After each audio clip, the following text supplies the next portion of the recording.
Welcome to Coors Field for the final game of the Subaru Series, presented by Mike Shaw Subaru. This afternoon on Military Appreciation Day, the Rockies and the Dodgers play the finale of a four-game set. Hello, everybody. Jack Corrigan from 850 KOA, sitting in for Drew Goodman again here this afternoon. I almost said Drew Stubbs, but he's out there in center field, and George Frazier alongside again. And George, yesterday the Rockies stopped an overall skid, a streak that was going the wrong way against the Dodgers, and they needed some big efforts, and they got it late from the bullpen. And they needed it late from the bullpen. As they went to the bullpen with Nick Massett, it didn't work out. Boone Logan, and then it turned it over to Adam Ottavino with the bases loaded, and Juan Uribe at the plate. Ground ball double play. A run does score, but he got 2 outs on 1 pitch. That's what you love to see. Then the big strikeout. 97 miles an hour on that strikeout. Came back out the next inning. Well, a little repeat of the first inning. Good hard slider for the strikeout of Rojas. He went right at Puig with a 96-mile-an-hour heater. The hand slaps and the high fives. He handed the ball over, as the Rockies have many times this year with a lead. And Troy Hawkins, he took care of business. A strikeout on a fastball up and away. Through 1 inning, he was very good on this fly ball to right field, short right field, caught by Barnes, and then the ground ball over to DJ to end this ball game. His 15th save in 16 opportunities, and they needed that. They needed that win very badly. With an 8-2 lead, as that thing started to slip away, 2 guys stepped up big, Ottavino and Hawkins, and finished the thing off. And the Rockies now with a chance to gain a split in this 4-game series, and that would be big as we move closer and closer to the Midsummer Classic, the All-Star Game. And who are some of the candidates who are going to make it and who probably should? Well, George and I will talk about that in a moment.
last day of the year here at Coors Field this afternoon. The Rockies hope to use the heat to get a split in this 4-game set with the first-place Dodgers.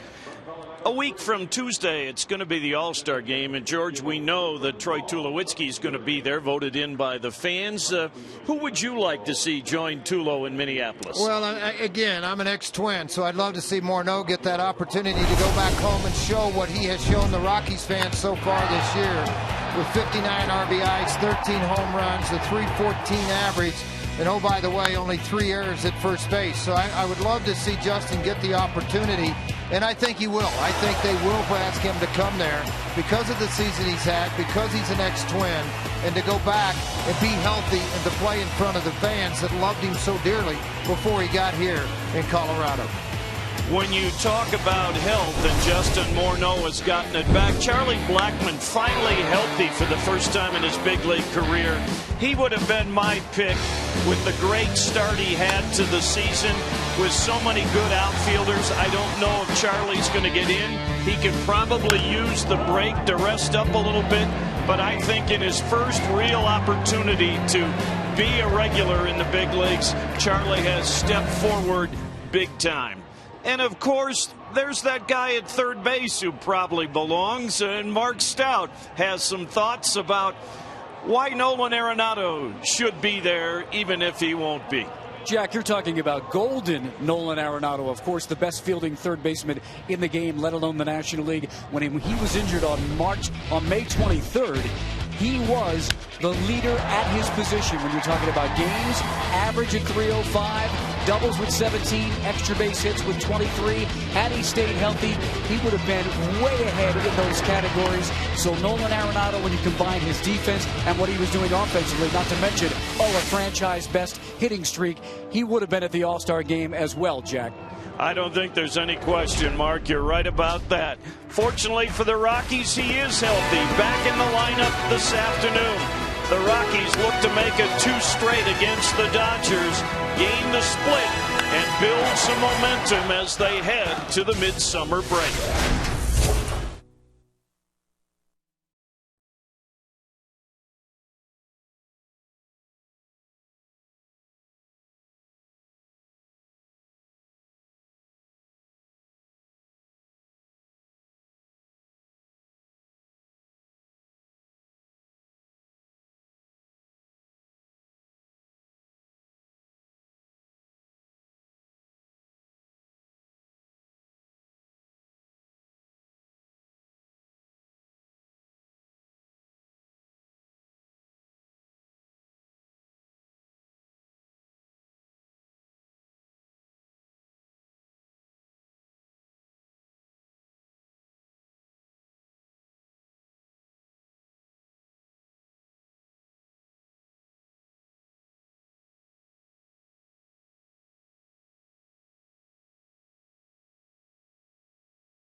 Root Sports is brought to you by your neighborhood Toyota stores. Toyota, let's go places. By Inova Cancer Care, taking a novel approach to cancer care. Learn more about prostate cancer treatment at InovaCC.com. By Bluebell Ice Cream, celebrate summer with Bluebell's newest flavor, Magic Cookie Bar. It's a home run. and by Southwest Airlines. Find our fares online only at southwest.com.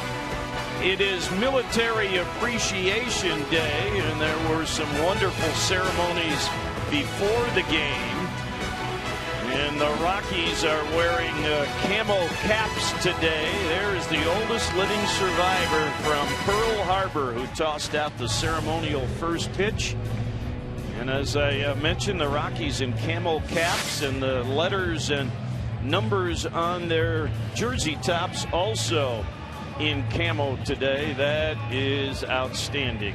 D. Gordon will lead things off after getting a day off from the starting lineup yesterday. Let's look at the rest of Don Mattingly's lineup, brought to us by Southwest Airlines. Find our fares online only at southwest.com.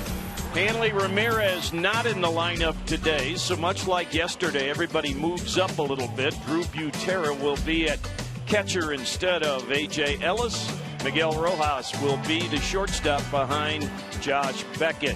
Anova Cancer Care, our starting pitchers. Painless outpatient treatment of prostate cancer. Visit AnovaCC.com. 7 strikeouts, 2 walks, and 10 of the third innings. Third start for Flande, so he should be well settled in here as he faces the Dodgers. It's interesting, left-handers hitting just .214 against him. He'll face one to lead the ball game off with D. Gordon. He'll also have Gonzalez, another threat, RBI threat in the lineup. First pitch strike from Johan, and I agree with you, George. I think very creditable efforts in his first 2 outings. Maybe tired a little bit.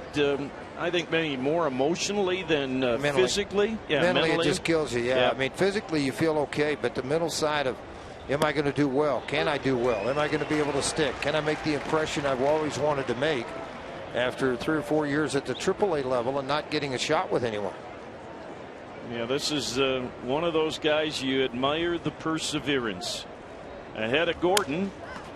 This will be tough for Tulo. And he got him. But he hurt himself. Or he hopped a little bit. Yeah, see Troy fighting that groin issue, and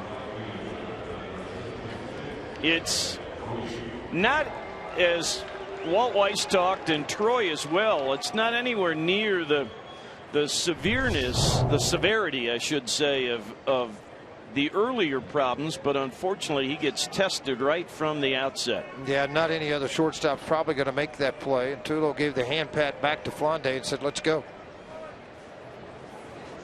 Puig since June 1st has hit .252 with 1 home run. That was hit here the other night, and just 9 RBIs. He'll swing at the first pitch. Troy will have the long throw this time. No problem. All right, you tested him short, you're testing him long. You might as well just give up and hit it to somebody else. Let's look at the rest of the defense, brought to us by XL Energy. Visit responsiblebynature.com today to learn more. Dickerson, Stubbs, Blackman in the outfield. The normal infield alignment, and Willeen doing the catching for Johan Flande this afternoon. So a couple of ground ball outs for Flande, and when the Rockies are healthy, and they're still obviously missing the defense of Carlos Gonzalez in the outfield, but getting back to the kind of defense, the capability, George, where all of a sudden the pitching's better because the defense is better. No question about it. I mean, you're asking a pitching staff to put the ball on the ground. And now when you have both Gold Glovers on the left side, DJ with 2 errors on the right, along with LeMahieu 3, that's a solid defense. 2-0 on Gonzalez. And Johan delivers a strike. He's out of the Dominican Republic. As George said, I mean, it wasn't like he wasn't having success at the minor league level. He was in the Atlanta organization, and they just didn't find a spot for him because he didn't jump out like maybe a few others. No, he didn't. And Delgado was one of those guys that did jump out, but being left-handed, you would have thought at some point would have got that chance coming out of the bullpen. But sometimes it takes guys a little longer to click, and it's clicked pretty good so far. The 2-2. And on the appeal down at third base, Pat Hoberg said no swing. I don't think he did go around. He started to come with a pretty powerful swing, and then he was able to hold it up before it ever got across the plate.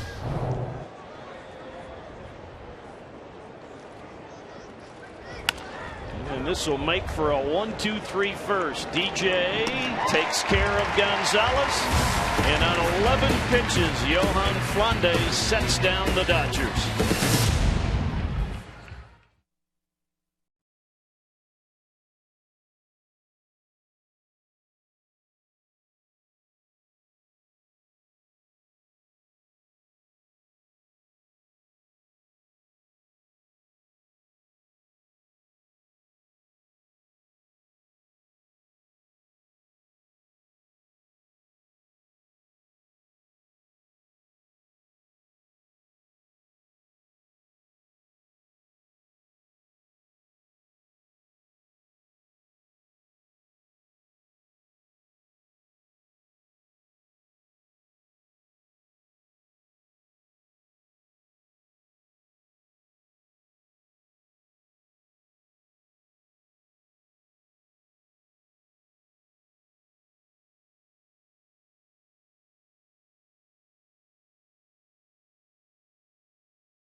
On 3 ground ball outs. Now Charlie Blackmon and the Rockies offense will see what they can do against veteran right-hander Josh Beckett as we take a look at the Southwest Airlines Rockies lineup, brought to you by Southwest. Find our fares online only at southwest.com. Troy Tulowitzki back in the lineup, of course, leading baseball with that batting average. Drew Stubbs has had a good series, and DJ LeMahieu on his second best hit streak in his young career.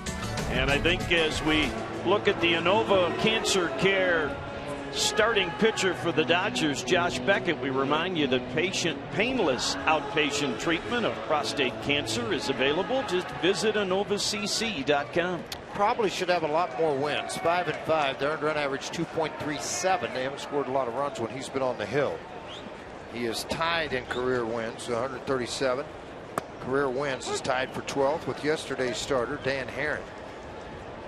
A big, strong guy, the catcher behind the plate, Drew Gutierrez, and I'm going to apologize well in advance if I call him Sal, because Sal caught me. So it's one of those deals that just may happen. I'm just warning you in advance. Caught the no-hitter when Beckett threw it. Yeah, back in May in Philadelphia. 2 quick strikes on Charlie Blackmon. It's a little windier today. Kemp was not playing that deep, handles the fly ball to left field. Let's take a look at the Dodger defense, brought to us by XL Energy. Visit responsiblebynature.com to learn more. Besides Kemp, Van Slyke back in center field, Puig in right. Miguel Rojas, the big name there. Hanley Ramirez not starting at shortstop this afternoon. And as George and I have been talking, Drew Butera is doing the catching this afternoon. One of the reasons the Dodgers got Beckett to begin with is his postseason numbers, 7-3 with a 3 earned run average over 14 games. Corey Dickerson, one of the Rockies' offensive heroes yesterday with a double and a home run, has gone 4 for 11 in the series. Well, 3 for 7. He's got a 4 for 11 streak going. And the home run didn't take long to disappear yesterday. No, you could have hung out a whole lot of laundry on this thing. It was hit like a frozen rope to right field.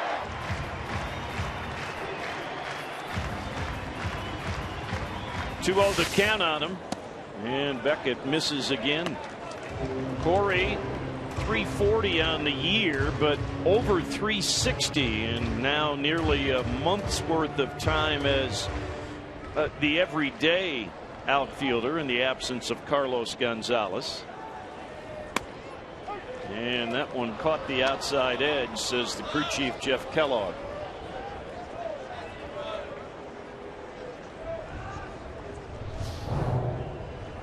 Yeah, if it caught anything, it caught right on the edge and framed very well by Butera. That one didn't, and the Rockies have the first base runner of the afternoon. Mentioned about Corey getting everyday time with Cargo's absence, and good news in that regard. Carlos has left for Round Rock, Texas, and he'll play in a rehab game over the next rehab games, I should say, over the next couple of days with the Sky Sox. And if all goes well, he might be back here in Denver by Friday. That'd be really good news to have it back, have him back in the lineup again. I know when he hit off Eddie Butler the other day, his comment, I fouled some balls off and there was no pain, and that's where the pain had been before.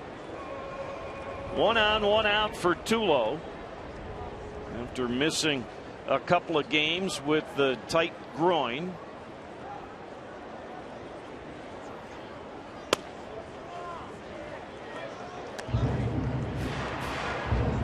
.350, of course, best in baseball.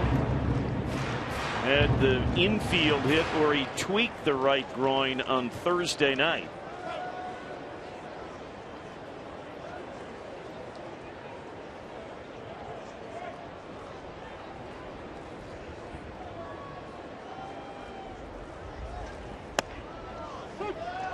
That breaking ball, or actually a cutter perhaps, something that had, yeah, look at the velocity, 93, but it had some movement. Late movement down and away. Beckett, big strong arm. A lot of people early in counts are trying to stand Troy up. In other words, come hard in on his hands and then try to go away and then come back in again. Beckett's going away. As a hitter, when you see a throw to first like that, you immediately glance back to see where a catcher was setting, and a catcher will try to get back to the center of the plate if he'd moved corner. And that time Butera had moved outside, but as soon as Beckett picked the first, he tried to drop on one knee to not give an indication to Troy where they may be going.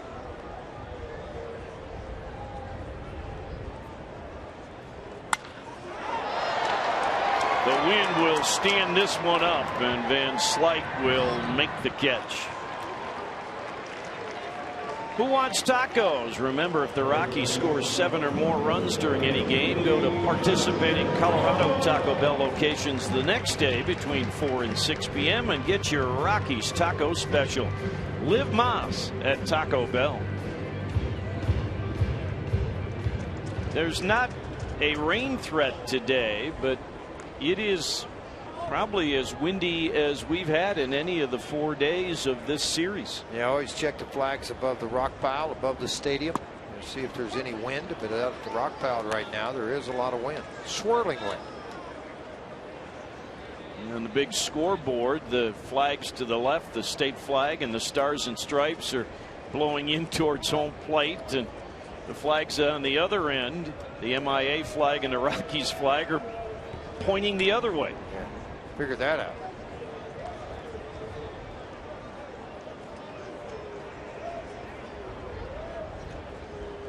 Those are the flags blowing out, and those are the flags blowing in. 1 strike on Justin Morneau. That will get into the seats. Don't forget to tweet us your questions using the hashtag Toyota Talk, and watch as we answer some of your questions during our 5th inning. We do that for every game. The crew yesterday stumped Doug, so he owes breakfast to 14 camera people, and I think today, if you come up with another one, you can stump Doug. You can join the crowd. They've got big tables at Sam's. Don't worry about it. You'll be fine.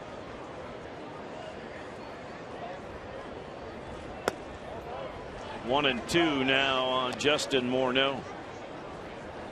Beckett coming off a start that he'd like to forget. Gave up 5 runs on 6 hits in his last outing as Cleveland went on to hand the Dodgers a 10-3 defeat.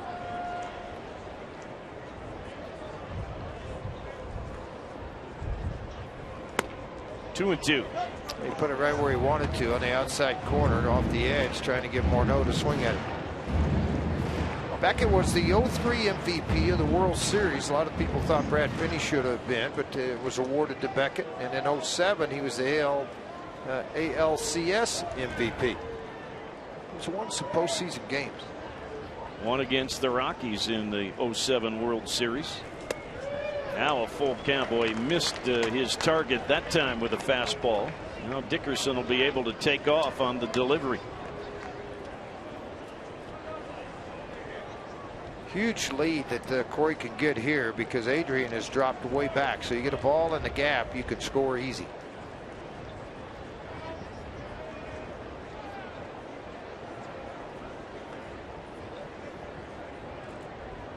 There goes Corey, and he'll have to come back. Nice warm day to get your legs loose. 94 degrees at game time on the scoreboard. Dodgers lead over the Giants down to a half game now after the Rockies beat them, and the Giants rallied to knock off the Padres. This is hit hard, but it's going to get out to Van Slyke, and that will end the inning. We've played one frame on a warm Sunday in Denver. No score.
It is Military Appreciation Day at the ballpark, and I am standing next to a good friend of Rockies hardcore and a veteran. This is Gary Price. Gary, you were on the USS Missouri for 4.5 years. Where were you stationed for the most part? We were home ported out of Long Beach, California, so we covered the Pacific and Indian Oceans, including a trip to Desert Shield and Desert Storm, as well as escorting reflagged Kuwaiti oil tankers in 1987. What did you do on board? I was actually a journalist, so I was doing kind of what you do. Well, you told me there was something about warfare that you were involved in. Well, you know, we're not allowed to talk about a lot of that, but I am a Desert Shield, Desert Storm veteran. Did some videography during that time, and published a daily ships newspaper, had a monthly ships magazine, and then I rotated as the news anchor with a couple other journalists on the ship. I can tell. Well, thank you for your service, and I know you're a big Rockies fan. Oh, yes, going to cheer up my boy, Chuck Cobra, Charlie Culberson. That's his guy. Let's go back upstairs, guys. Thank you, Mark. Matt Kemp leads off the second against Johan Flande, who got 3 ground ball outs to take care of the Dodgers in the first.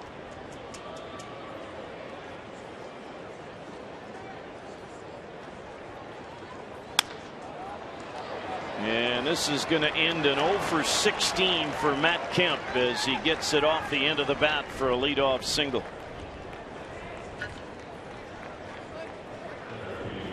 Really, in the first 2 starts, George, a number of the hits that Johan Flande gave up were just like that.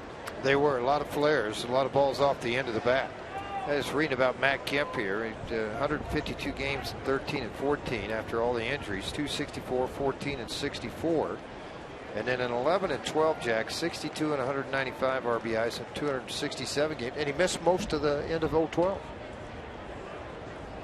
Scott Van Slyke back in center field. I mean, it's not just the beard, but it's the body actions and everything. He reminds me of Charlie Blackmon. Mm-hmm. It's not the beard. I mean, it's just kind of the body actions and kind of ho-hum, come up to the plate, and then don't leave something out over the plate. He is a big man. 1 ball, 1 strike. This is his 11th start in center field, and there were some eyebrows raised when Don Mattingly put him out there in center field, and Mattingly said that he takes the best angles, the best routes to the ball. Well, the thing is when you're playing at the minor league level and you're doing your work, you have guys at the minor league level Donnie trusts that gives you the idea, could he play center field? Absolutely. Donnie takes great angles, so does his cutoff men. And playing in Dodger Stadium, not that big of a ballpark where you can play a little deeper and cover your gaps. It works well, and his bat has worked well also. Very few at bats with 8 home runs and 15 RBIs. This could be 2. DJ to Tulo to Morneau. When those two are together around second base, DJ and Troy have made that a thing of beauty. It is a thing of beauty, and again, this is a very easy double play to turn. And yet, whenever LeMahieu got a hold of the baseball, looked as if it stuck in his glove right there. He couldn't get it out. Troy had already gotten to the bag, but he made that easy little shift adjustment with his feet, and then the throw on to first base to clean things up on Van Slyke. It's all 5 outs by way of the ground ball for Yohan Flande. Here's Juan Uribe, and mark it down. He did not swing at the first pitch. Twice in the weekend. Out of, what, 15 at bats? Yeah.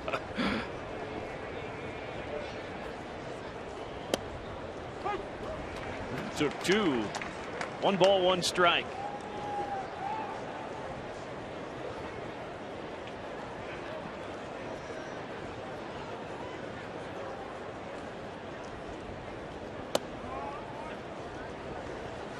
I like the way that Flande, George, is not afraid to work inside to the right-handed hitters. And most left-handers have, for whatever reason, difficult time going in there, but he's doing it with an awful lot of cutters and sliders, which is even better.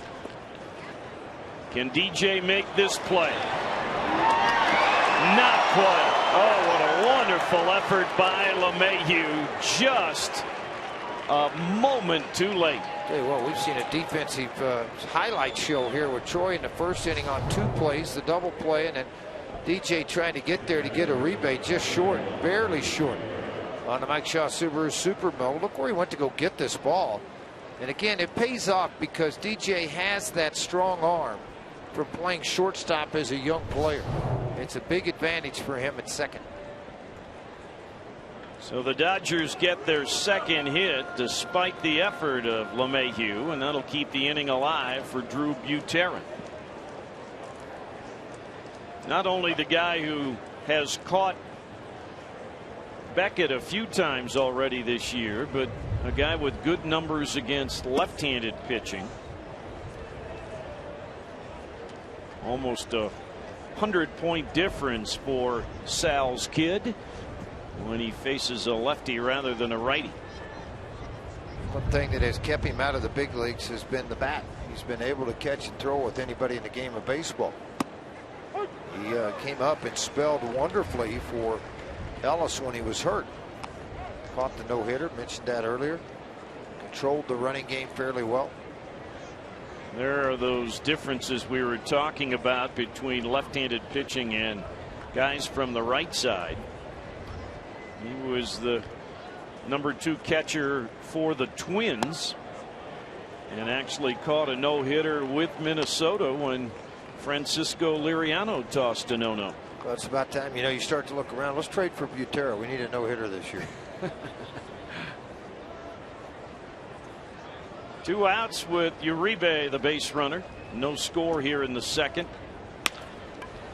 And this will be a ground ball base hit, and the inning continues.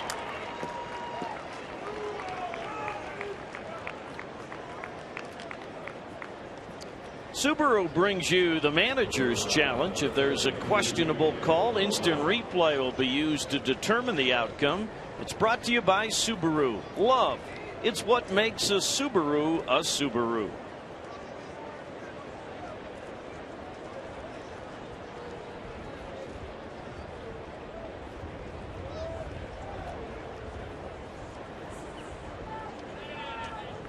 Miguel Rojas played second base yesterday. Now filling in for Hanley Ramirez at short. Got to be careful. You might think just because the guy's hitting 8th, not a lot of bat here. He's hit 300 with runners in scoring position, 5 for 16. And had good numbers at AAA Albuquerque for the Dodgers.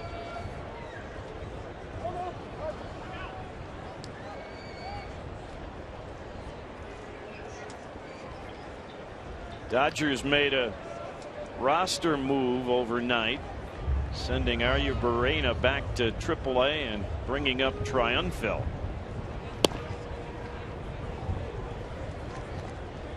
And of course the Rockies also made a roster move today.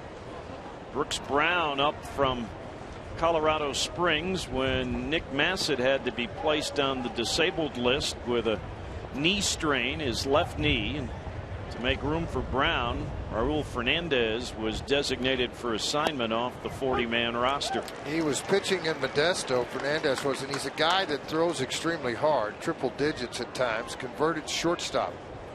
He's only been pitching a couple of years, but he has struggled with the strike zone the last 2 years.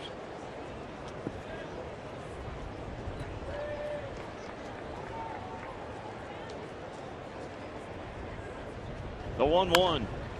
This should end the inning. Tua will flip to DJ, and that takes care of business. Dodgers have 3 hits but don't score.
Here at Coors Field, Josh Beckett doing the pitching for the Dodgers this afternoon. And earlier this year, Josh, a little bit of history against the Phillies. There was a lot of history. He had the fastball working. 9 innings, no hits. He didn't walk 3 batters, but he struck out 6. As that game ended, there was a little bit of celebration going on. Sal Butera behind the plate. And very excited about that no-hitter. By the way, Josh Beckett was the 2nd overall pick in 1999 behind Josh Hamilton. Interesting note that year, 14 of 33 made it to the major league level. 16 did not. The Rockies took Jason Jennings with the 16th pick. Obviously, he made it. Good breaking ball there by Beckett. He gets ahead 2 quick strikes on Nolan Arenado. Nolan with 1 hit in the series since coming back. He's had some loud outs. Getting back up to speed. Right-handers have hit 178 off Beckett, and on the road, the opposition has hit 178 against Beckett. Yeah, the surprising thing, he has been much better away from Dodger Stadium. That is surprising. 4-1 out on the road with a 186 earned run average. First 15,000 fans Sunday, July 13th will receive a golden Nolan Arenado bobblehead gnome, courtesy of King Soopers. Arrive early. Gates will open at 2 hours ahead of the ball game. Beckett, I don't know what it hit, but it's going to end up putting Arenado aboard. I guess it caught his foot. He just whiffed on it with his glove. Well, it had a lot of span and English to it. Looked like ricocheted right off the heel. But hit right off the end of the bat. So as soon as it hits his foot, he goes down to get it, whiffs with the glove, hits the heel, and then ricochets to third. I mean, you can see it on the Mike Shaw Subaru Supermo right underneath the glove. And as a pitcher, I can tell you, you release the baseball and it comes back at you. It might be 5 miles an hour, but it seems like 120. Your reaction, just you screw things up, but take advantage of this error.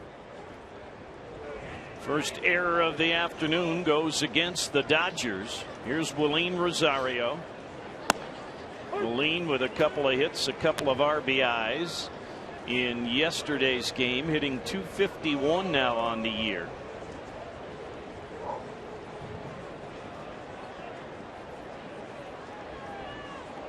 Rockies with a pair of base runners. They don't have a hit yet. 1-1 on the Rockies catcher. We talked yesterday about Josh Rutledge finally getting up to speed, you know, coming back from the virus that knocked him down. I think you can say the same with Willeen, especially from an offensive point of view. Oh, absolutely. 2 balls and a strike. When you're out even 2 days, 3 days, your timing is way off. And I know with Nolan's instance, he went down to AAA and got some hits down there, but it's not the same as playing here. Well, every time I see Josh Beckett face the Rockies, I think of that Game 1 in the '07 series when the Rockies faced him when he was really going well, and the Rockies hadn't played a game in 9 days. It was unfair.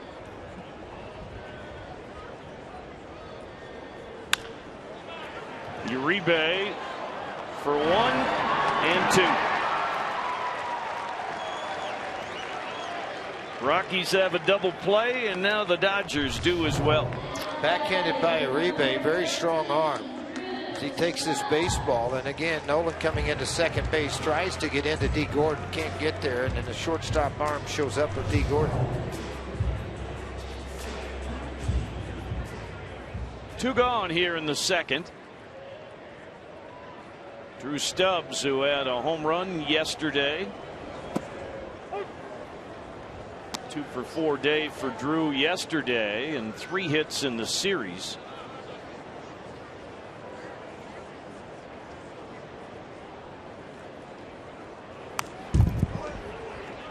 And a home run, much like Corey Dickerson's homer, left no doubt. Right center field into the Dodger bullpen off the back wall.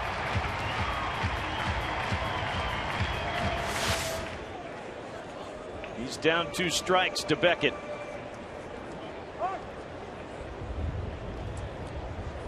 When I talked with Drew this morning in the clubhouse, I said, I loved after your homer the next time up you tried to bunt. He just smiled. Take advantage. That ball's hit hard. And this ball is going to be off the wall. Here's Puig, but he's not going to get Stubbs, and the Rockies get their first hit. A ringing double for Drew Stubbs. I had 2 scouts tell me at breakfast this morning that they had Stubbs 3-9 for the right side on that ball up the middle he beat out yesterday. And it just tells you the type of speed he has and how quick he can get to full acceleration out of the batter's box. He squared that up beautifully into right center field. And then it was off to the races. Blink got to the ball in a hurry. But yet, easy for Stubbs. He gets right into second base standing up. You don't see a guy run, folks. And run fundamentally correct is the key to a lot of his running ability. As that little runner's lean, little tilt, and then the good arm action makes the most of the power that he has in his lower body. Time was called. DJ, I don't think DJ called it. I think Butera did.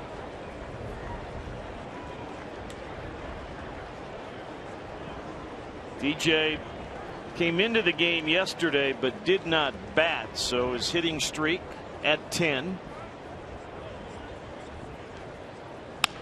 And this will end the inning on a good off-speed pitch by Josh Beckett. Rockies get their first hit, but they don't score. There is no score after 2.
Time for you to tweet us your Rockies fan photos. Use the hashtag #COFanPhoto for a chance to have it shown during an upcoming broadcast. It's brought to us by AT&T.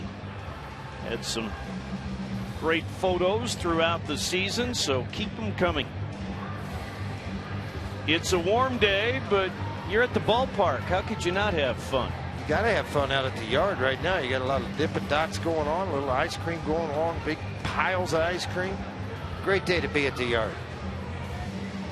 Check out the superstar concert lineup for Cheyenne Frontier Days, summer's largest country music festival, home of CBR Bull Riding World Finals, the world's largest outdoor rodeo. Carnival, food, fun, and entertainment for all. Log on to CFDrodeo.com for tickets and information. I wish I could go to a couple of these, but generally here's the ones I want to go. Leave it up to. These are the ones I want to go to. You know, there it is. You're going to do the whole thing. Florida Georgia line, it'd be fun. Tim McGraw would be fun. John Mellencamp. But I think I'm working all those dates.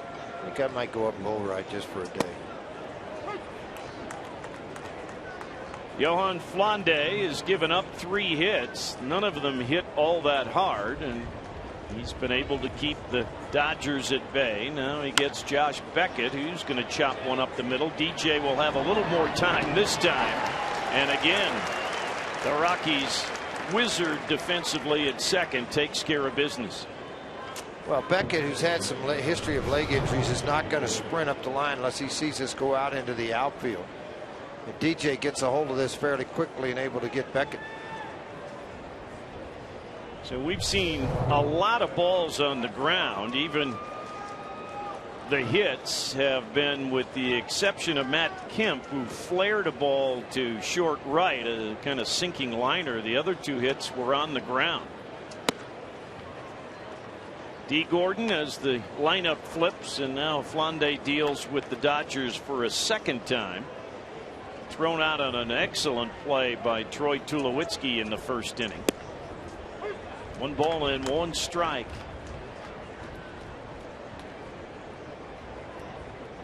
D, the son of longtime big league pitcher Tom Flash Gordon. His younger brother now in professional baseball after being a very high first-round pick. Let's go back to the first inning again and watch Tulo.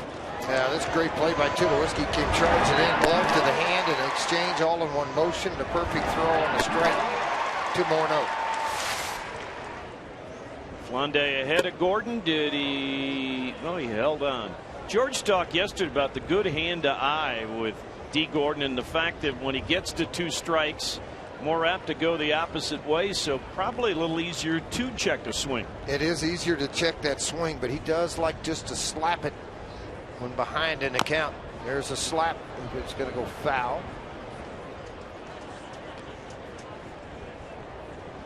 You talked yesterday that he is reminiscent of Willie Wilson. I'll give you another guy, Brett Butler. Oh, absolutely. Brett did that an awful lot. Had great speed out of the left-hand box. When he first got to the big leagues with Cleveland, he was on a heavy, thick grass field, so that even worked to his advantage. Like AstroTurf, when he'd lay the bunt down, they'd die in the grass.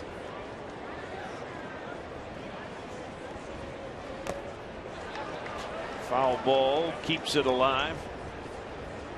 Have auto glass damage? Trust Safelite. Go online to safelite.com or call 303-287-5000 to schedule an appointment now.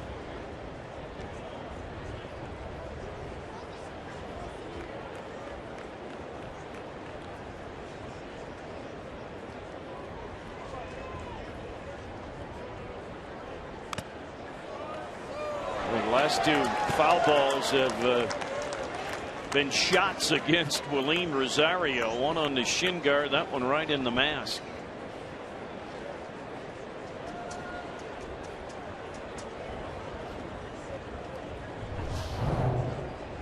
None of them are fun, I can tell you that.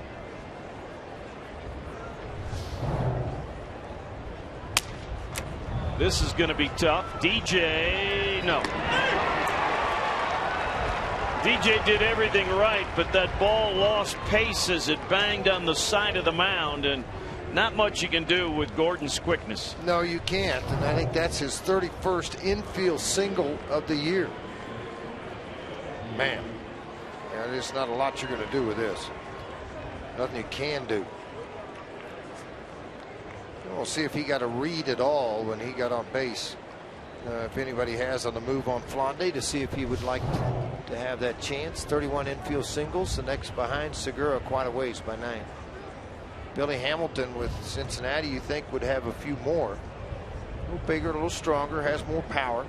Yeah, he takes more real swings at it even when he gets to 2 strikes.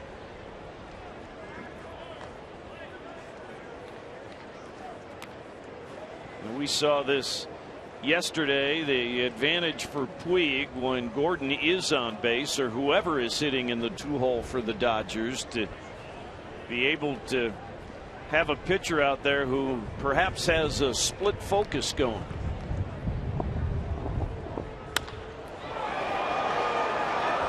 Will the wind keep this in the yard? It will. When it left the bat, it looked like a lot of trouble, but after watching Stubbs' ball not get out for the double, I wondered if that would be a similar kind of play, and Charlie Blackmon got there. And that's usually the wind tunnel that carries the ball out of the ballpark. Charlie able to get it right in front of the fence.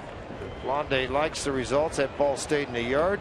Shows a little bit of emotion in this game. Career-wise, Adrian Gonzalez has hit .274 against left-handers. But this year they have given him fits to the tune of 100 points less at 100 and at 177. And that begs the question then, oh baseball expert. Why? Well, I think he's seeing a lot more breaking balls. I don't think he's seeing the fastballs that he once saw. I think that there's a lot of breaking balls in the dirt.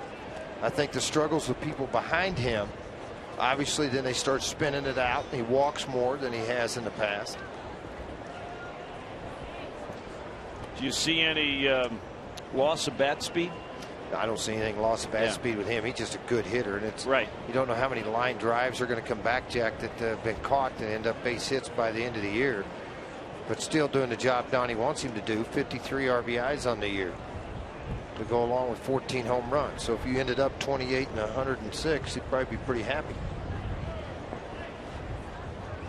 And when you've had sustained success like Adrian has had, when you have any sort of drop off, it raises flags more than sometimes that's just the way the game goes. Right.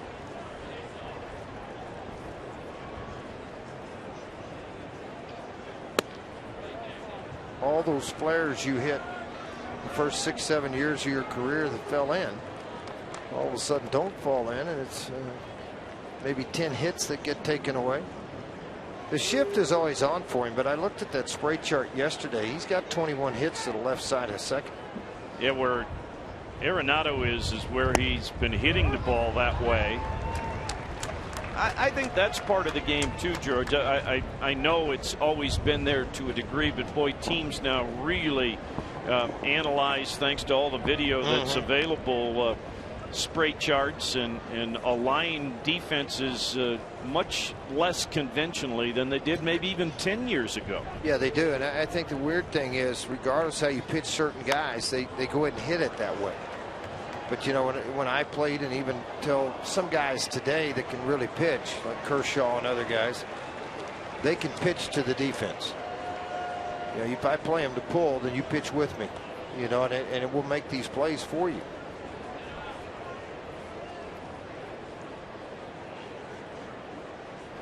I think some of the shifting too is to get into the heads of the hitters. Well, there's a lot of it.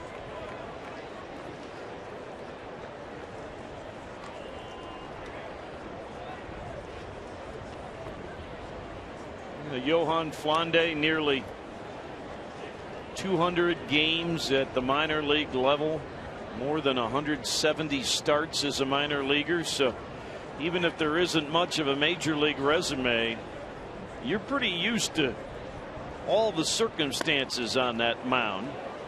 You've been out there for a long time, and you've been at the almost highest level at AAA in the minor leagues for the last 3 years. So that should give you a little bit of an advantage when you're out on the mound of what you're doing. But I think too, it's up to Aline, it's up to Justin Morneau to go in and say, hey, you got 2 outs, forget about Gordon, let's go get Gonzalez and get out of this inning. You just don't want to let that guy at first take a lot away from him. This will drop back into the seats, and Gordon will come back to first. With the 3-2 he's going to run, and because of his speed, Morneau will play right behind him just to shorten him up. You don't want him to get that huge jump where on a double he's for sure going to score. Maybe on a long single he might.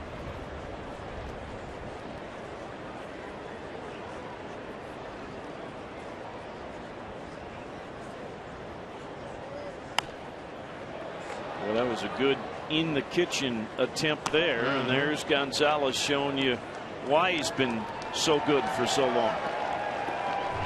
Trying to take this pitch inside on his hands, and he got it there, unfortunately right below the label. You see this ball, it cuts right at the last second, but Adrian not able to get those hands inside and be able to drive the baseball. And that's good on Military Appreciation Day. That one of our finest gets baseball. And there's Nolan. And that will take care of business. Ground ball out number 8 for Johan Flande. No score.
It is Military Appreciation Day, and this is special. This is Dale Raths, and Dale is a World War II survivor. Dale lives in Arvada. You're originally from Ohio? Yes. And where did you serve? What theater in World War II? Pacific. Were you what battles were you involved in? Well, I was in the paratroopers. So you were a paratrooper. So you jumped out of planes, huh? That's right. Good planes. Tell me a little bit more about your experience in World War II. I started out in cadets and was flying, and they closed the airfield that I was serving at. And so they wanted some paratroopers that could fly. And I didn't know why, but I found out after I got overseas. And so I was very lucky that I didn't get wounded, and so I've been lucky all my life. We are the lucky ones. We're fortunate that there were people like you brave enough to fly and jump out of planes. Yeah, especially good planes.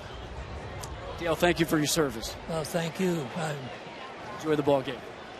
I'm really having a good time. Guys? Thank you, Mark. Well, I know, Jack, that World War II is pretty close to your heart with your father, and you actually, it's a lot of his stories turned into a wonderful book for you. Yeah, my dad's time in World War II. I've written a book called Night of Destiny, kind of inspired by what he went through, and I've been really humbled by the great response from people who have bought the book and have commented favorably. You know, it's always nice when people go, gee, I didn't know you could write. You said, no, I can't. I can type. Yeah. But that is great. It's Jack's second book. I congratulate him on that. That takes a lot of hard work and research, and I know there was probably a lot of time spent on the front porch visiting with your dad about those experiences in World War II, as I did with my father. My brother was in Vietnam for 3 years. Yeah, so many of those people, and the gentleman that Mark was talking to there, you know, they just did their duty. They didn't talk too much about it, and really in my dad's case, it was towards the end when he knew his time was coming to a close that he opened up and talked about all of his experiences. And I don't know that we ever can pay them enough for what they've done. Charlie Blackmon, state fair ball, just foul. I would agree. I mean, that's some of the probably cherished times I had with my dad, and they had a celebration of his infantry group in St. Louis, and he was in a wheelchair at the time after suffering a stroke, but to sit and talk to all the guys that were under him in World War II in Germany and listen to their stories and about my dad, plus my dad talking about them. I tell you, I could have sat there for days and days and listened to these guys. My dad had served on an ambulance carrier, and so, I mean, he saw the worst of war, and you could, those of us in the family, we could appreciate a reluctance to talk much about it. 2-2 now on Charlie, and I mean, and that hasn't changed through Korea and Vietnam and Desert Storm and Iraq and Afghanistan. Well, I'm looking forward to it at the end of the month. I'm going to go back out to the Veterans Hospital, serve coffee, talk to the veterans. Last year, spent 4 hours out there, had a blast. I'm looking forward to going back out again. Yeah, so great here on Military Appreciation Day. Good at bat by Charlie here. He just got a foul on the 1-2 pitch, and now he's been able to work it to a full count.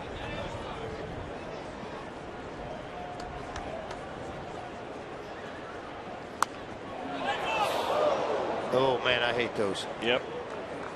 Hope it hit an empty seat. Sitting there hanging back for a backdoor breaking ball, and it's a backdoor fastball, and you just hope to make contact, and everybody's okay. good. Yeah, everybody's all good.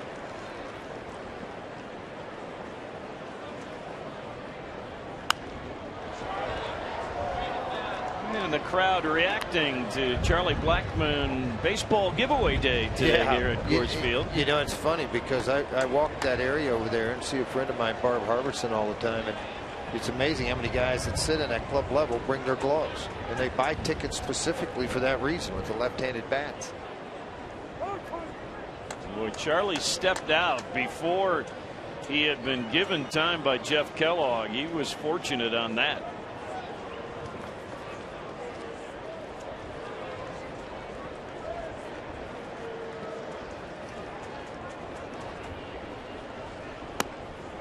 Good at bat to draw the 1-out walk. Charlie Blackmon, an on-base percentage just under .350. Draws a 1-out free pass.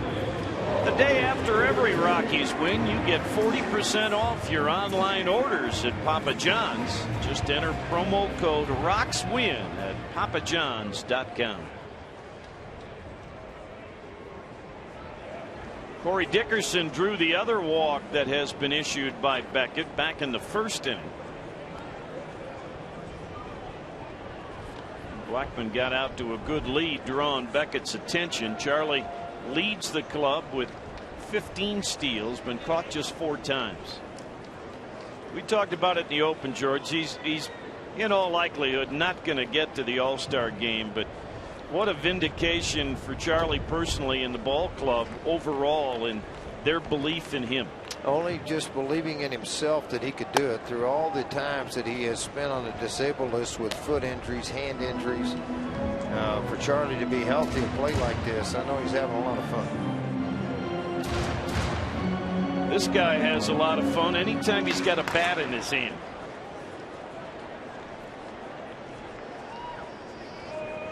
Charlie, 15 stolen bases. He's only been caught 4 times.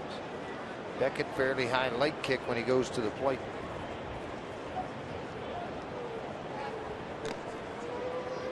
Guys, different ways that they'll try and control the running game if they're not comfortable with the slide step, and Beckett with that higher leg kick, maybe not one. So what do you do, George? You vary the time, you step off, you throw, hold you just it. yeah.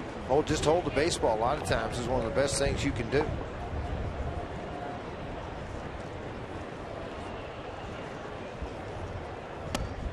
Two balls and no strikes.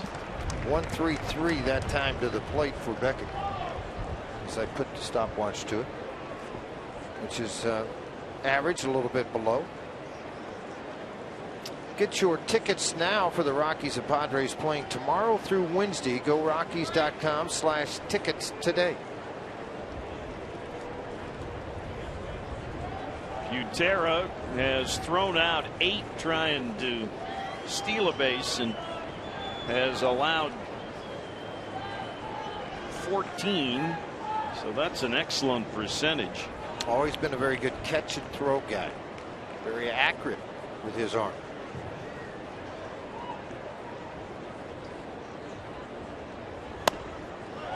And accurate is not the way to describe Josh Beckett at the moment. Walked Charlie Blackmon and has missed with 3 in a row to Dickerson, and Troy Tulowitzki looms in the on-deck circle.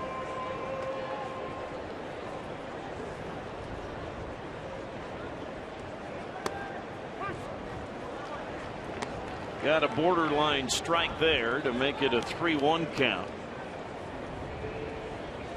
Wind is shifting a little bit where it was blowing straight in at one point. The Stars and Stripes, you can see now in concert with the other 2 flags, the POW-MIA flag and the Rockies flag on the other corner of the big scoreboard. There's ball 4. Jeff Kellogg was like, I'll give you one on the 3-0. Can't do it again. Now I'm thinking about too is you know, this may be a time where Honeycutt makes that visit to the mound. He's not. He's sitting with Don Mattingly, talking with him. Lorenzo Bundy on his left. Tim Wallach, his bench coach, on his right.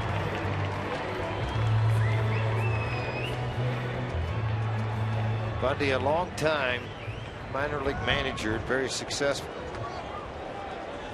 There's Rick. Tulo back in the lineup. Flied out to Van Slyke in center field his first time up.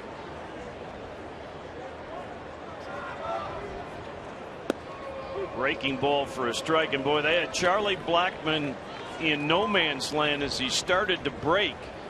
Beckett didn't see him. He didn't see him. Charlie started to go, but Beckett didn't get off. Everybody else committed back to him. All-time shortstop slugging percentage.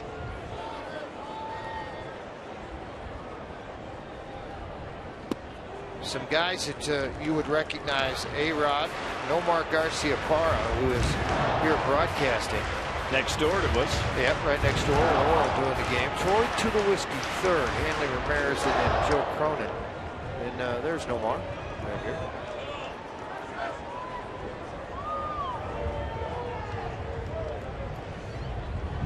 Best scoring opportunity for the Rockies.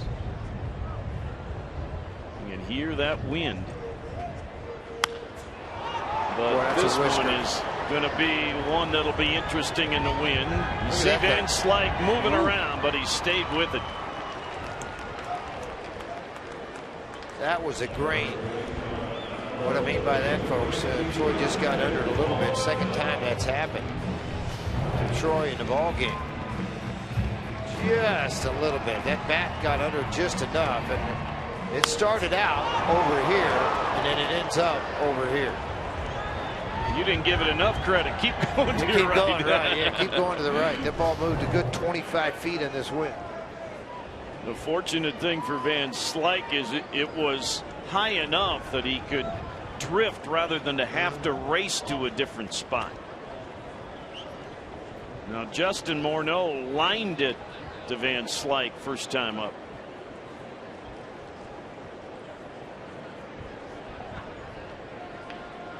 They go now, and no play. A double steal for the Rockies.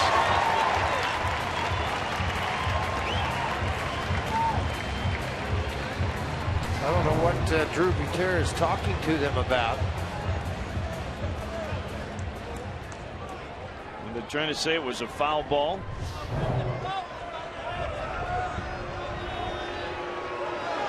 Jeff Kellogg doesn't want to talk to Donnie about it. And no, he's asking him, just check, see if it was foul ball, see if somebody else saw it. Maybe they saw it. Was there a change in direction on the baseball on the swing? You'll see it here on the Mike Shaw Subaru Super Bowl if there was. I didn't see one. Might have got away with a pitch there.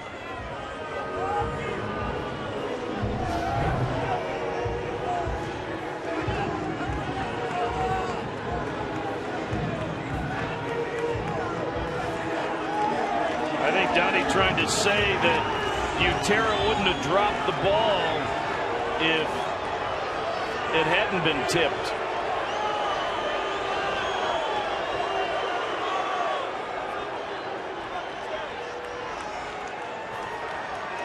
Jeff is the crew chief, and I'm sure he probably said to Donnie, I don't need any help. I saw it. Well, look at it one more time. I mean, Gutierrez had already started to move. It got in the webbing of the glove. I didn't see the ball touch the bat. So two in scoring position, a one-strike count.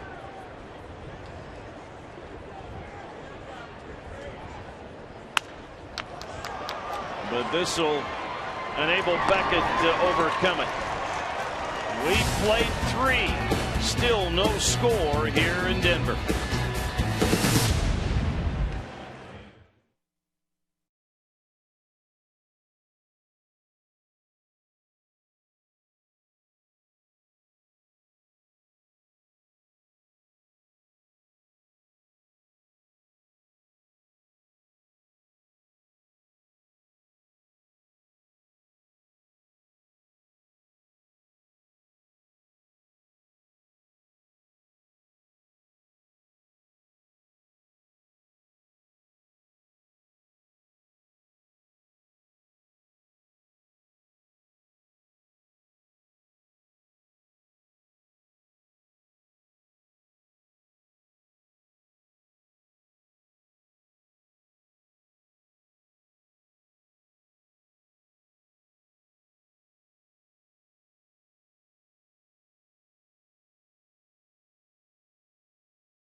Rockies Weekly. This week we look at the return of third baseman Nolan Arenado, talk exclusively to the skipper, and catch up with former Rocky Jamie Wright.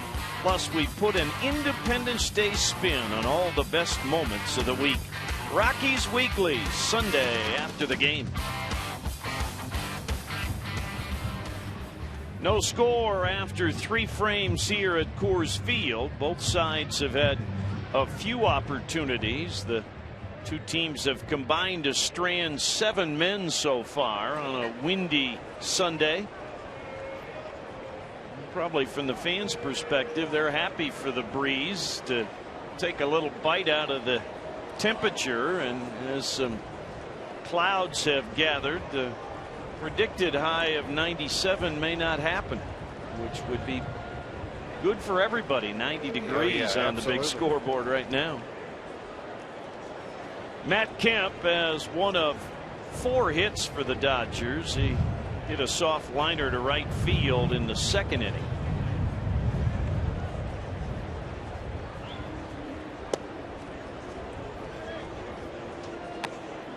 Dodgers have had base runners in each of the last 2 innings, but no problem stranding them for Flande. 2-0 on Kemp.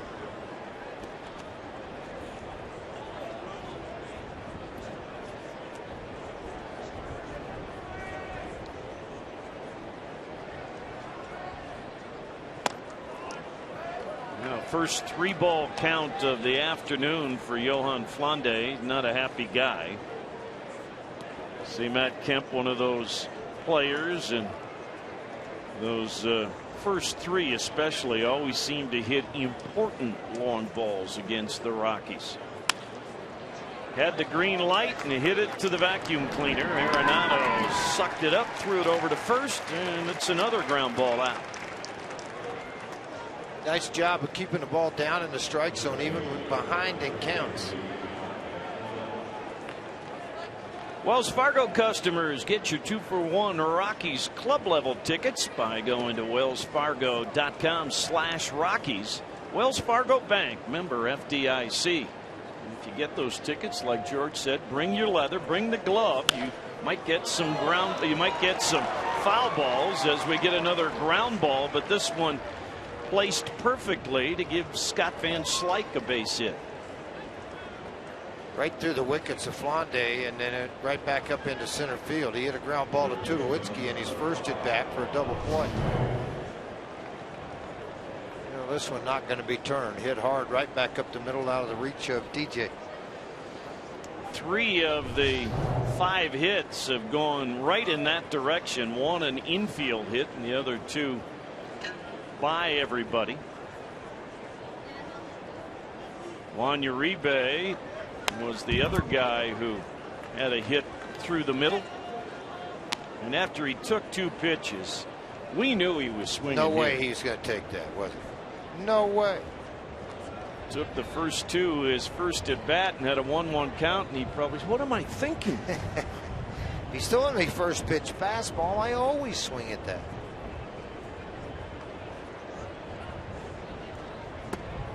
One ball and 1 strike on the veteran.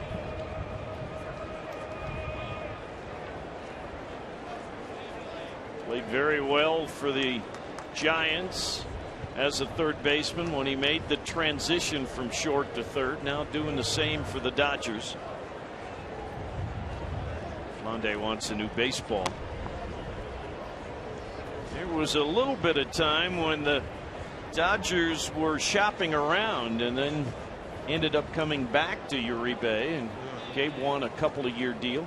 I think that was more Donnie lobbying to have him back. Donnie loves him in the lineup and in the locker room.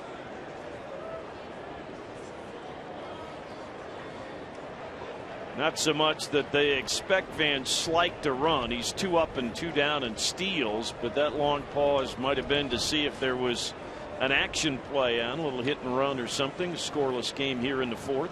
Really tightening up the middle right now. DJ particularly has tightened up a little more than what Tulo has. So as a hitter, although Uribe's a dead pull guy, this right side's pretty open for him to try to shoot something through.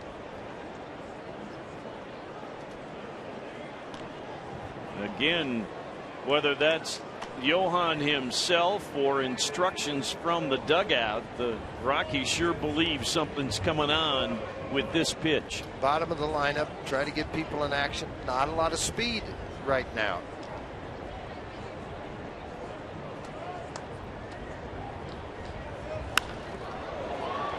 Will this stay fair? No. Well, Uribe never left home plate. While everybody else was running, he was like, I know that's going foul. I'm saving my energy. The next Purple Monday is July 7th when San Diego Padres and the first 5,000 fans are going to receive a Rockies purple t-shirt. Be sure to check out the ticket specials available, including green packs and value packs for that series, or I should say that ball game.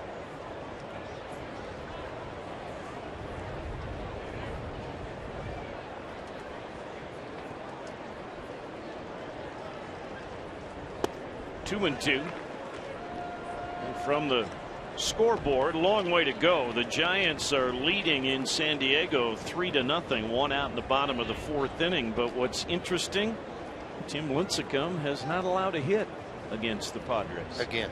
Again. If he threw a no-hitter, it would be his third against the Padres. In 2 years. Isn't that something?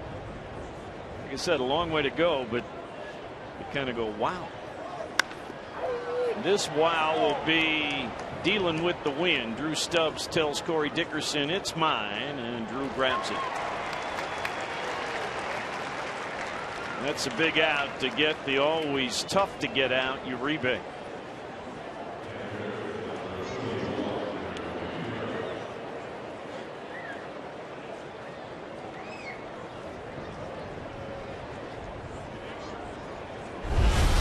Our Ford Strike Zone is powered by Ford SUVs, the versatility you need in the MPGs and quality you deserve. It's the smarter way to get there. Ford, go further. I know, even when I'm over in the radio booth with the 850 KOA and the Rockies radio network, I like the Ford Strike Zone. Gives us a little help over there too. Absolutely. Yeah. Tells you how bad you do get to yell at the umpire. You're not guessing. It's right there. One strike on Butera, who has one of the 5 singles allowed by Johan Flande.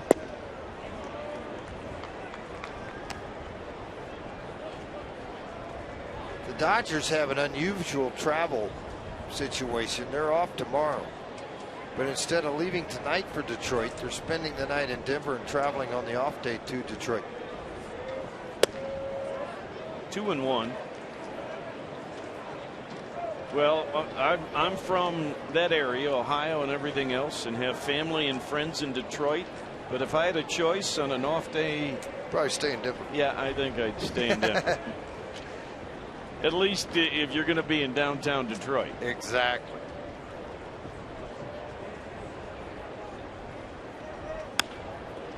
Dickerson coming on, and we'll get there. Johan Flande, 4 shutout innings for the left-hander. No score at Coors Field.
recap, and the pitchers have dominated things so far. They've given up hits, but not any real scoring threats yet. Put the 7th inning stretch to good use. Sign up for First Bank's free checking at efirstbank.com. And again, give a lot of credit to Johan Flande. He has had the kind of starts. Even Walt, talking to the media before the game, said, you know, they've been pleasantly surprised because they hadn't seen all that much of them in spring training. Now, a couple of starts in the spring, they would send out to AAA, and then even your AAA pitching coach, Dave Schuler, was still in big league camp. So a lot of times they don't have an opinion formed until they get into the season.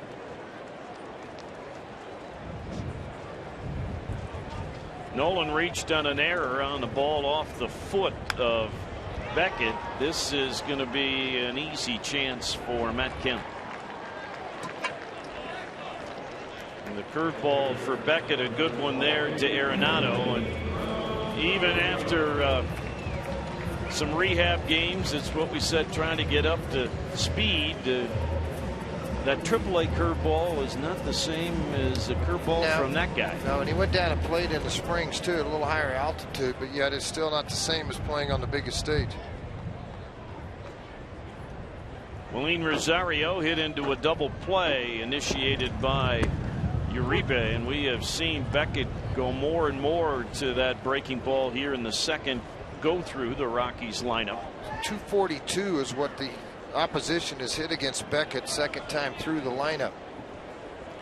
Rosario has swung a hot bat of late in his last 12 ball games, 17 for 48, 354. Have auto glass damage? Trust Safelite. Go online to safelite.com or call 303-287-5000 to schedule an appointment now.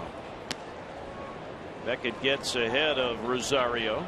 Being more of a veteran guy too, you recognize some weaknesses and you listen to Butera, and you guys kind of come up with a mid-game plan as far as maybe changing the way your approach is going to be. You keep hitters guessing the whole time.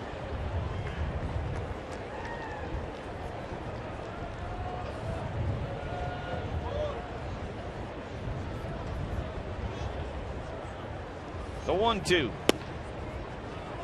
And you do that after all the hooks. You come back with a fastball just a little outside. See if they'll go on the knees. That breaking ball will again be handled by Uribe.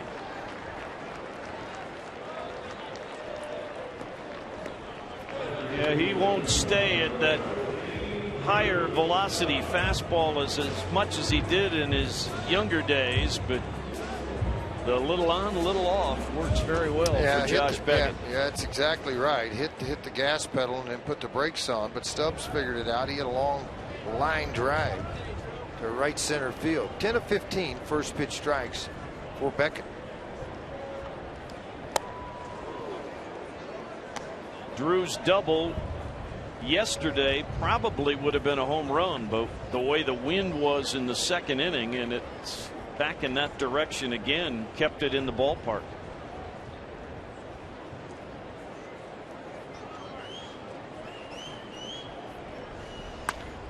And he'll have himself a second straight hit.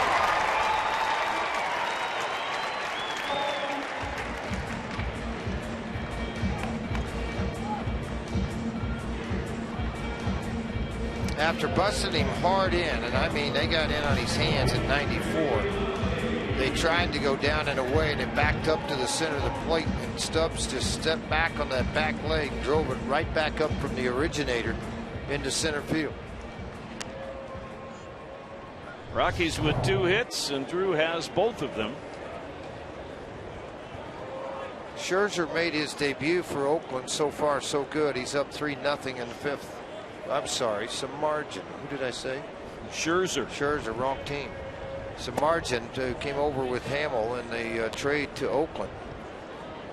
Has a 3-0 lead. And Doug's righty. They've changed that error to a hit on Nolan Arenado's first at bat. So Make it 3 hits now for the Rockies. And I'm sure Nolan's saying thank you very much. Absolutely. Makes up for the line drives. They get caught all the time.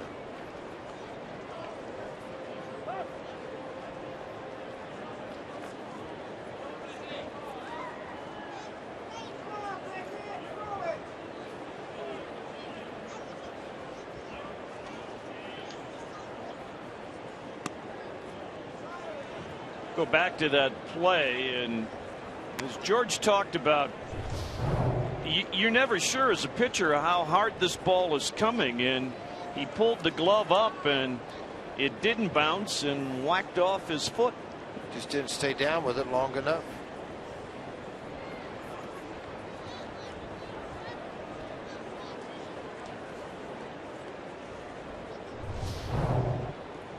Oh, the count on LeMahieu, and now ball 3.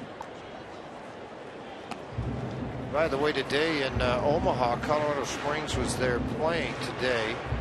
They trail in that ball game 7-2. Nicasio went 6 innings, gave up 8 hits, 6 runs, 6 earned. He walked a batter, struck out 7. He gave up 3 home runs in that game to Omaha. Clayton Mortensen, the former Rocky, went 6 innings, 6 hits, 2 runs. Omaha is the AAA affiliate of the Kansas City Royals. George, in that line you're talking about with Juan, kind of the same thing when he was here with the big club. When he's made mistakes, they've left the yard. They have left the yard. 92 pitches, 61 strikes. Rob Scahill came in behind him and gave up a base hit, 2/3 and a run. They trail in that game, as I mentioned, 7-2. Tyler Anderson will start tonight for Tulsa. All right around the plate. Not called a strike at the top half of the zone. They're holding Stubbs on. Well, good speed again. The ball gets in the gap. He'll score if you give him too big a lead.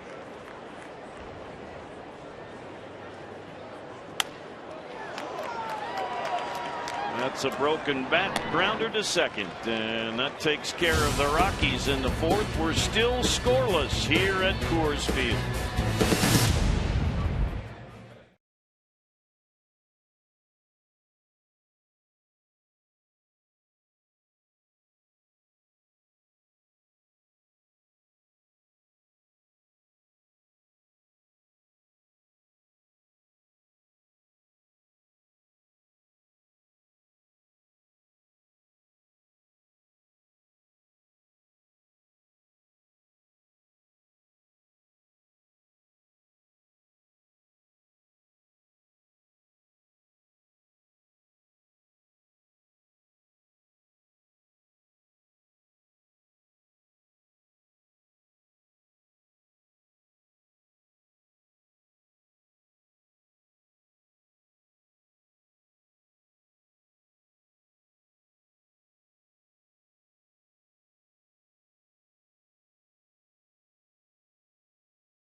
Stat, never a trip charge for a repair. That's a $69 value. Steel T, the T stands for trust. Go to steelt.com.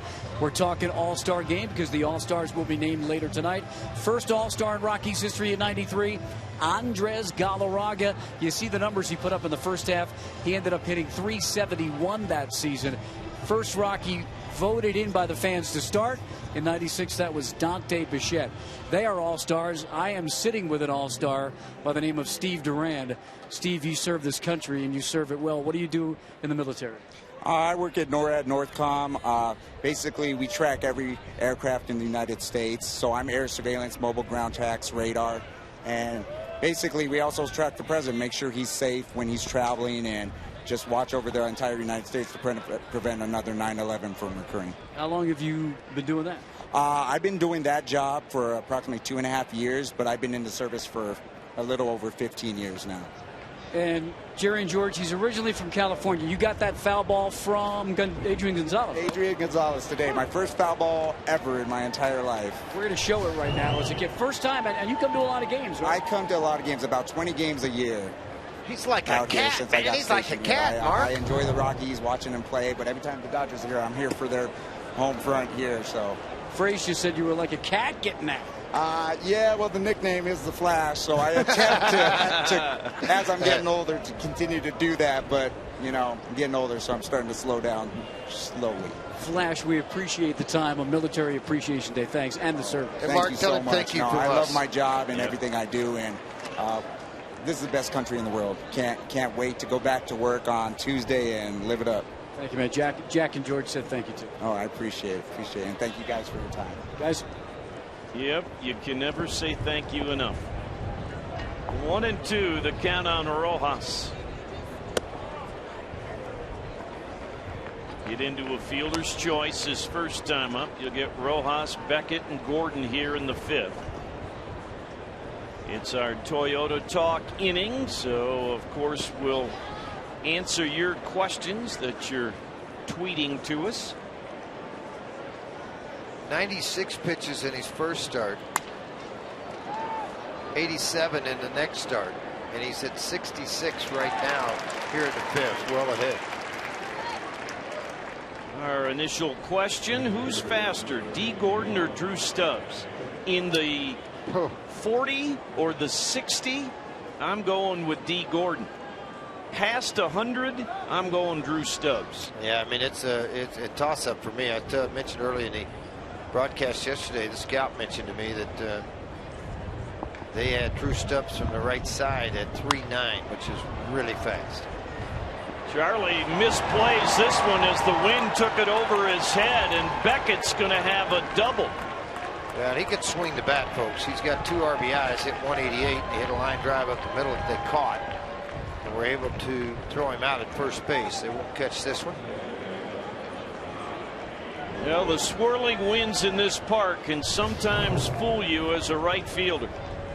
Well, he's a big, strong guy. I mean, he hit this ball out to right field, and he just caught a ball that he had to come in on that was hit much harder than this, and this just seemed like it got lifted up and over Charlie and out into right field, and now you got 1 out and a runner at second. First time really he got in a pinch for Flande in this ball game.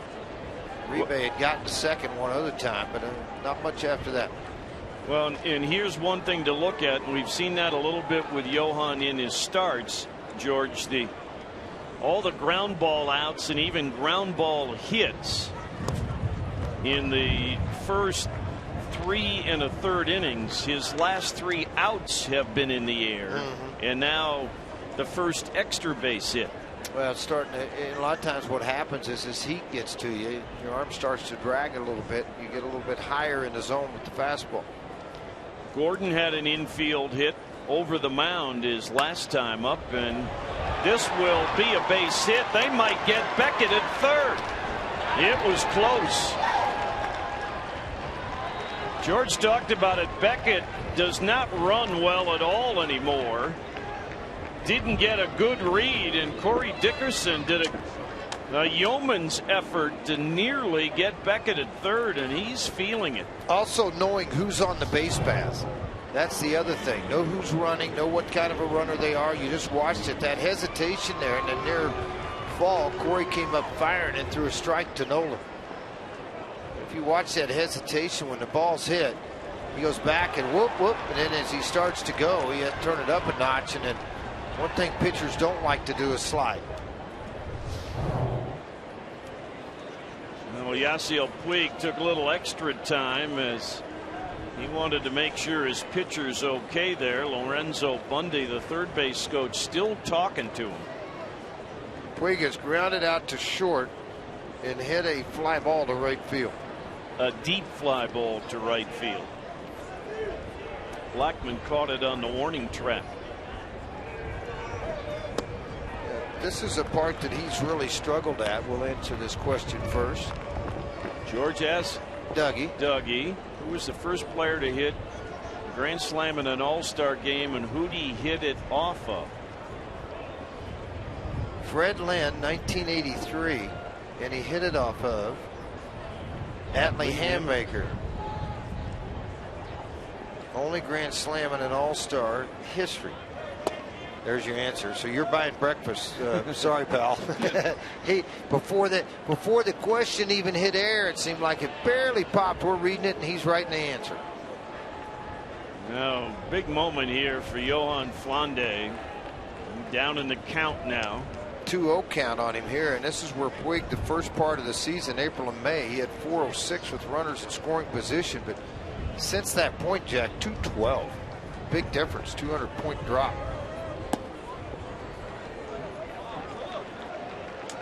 Flande hasn't walked anybody yet. There's a left-handed batter on deck in Gonzalez, so you tell me where you'd rather go. I'd rather go to the lefty with one out and have a force at every base and not leave something out over the plate, because Puig's going to swing. He's going to be turned loose by Don Mattingly.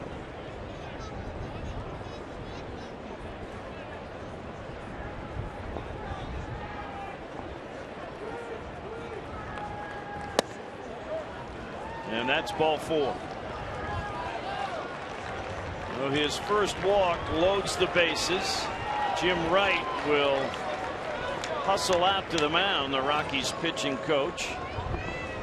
Gives us a chance to get another question. When will Jordan Lyles be back? He's moving closer. He's still in bullpens now, so I mean, it is getting a lot closer. It's just not there quite yet.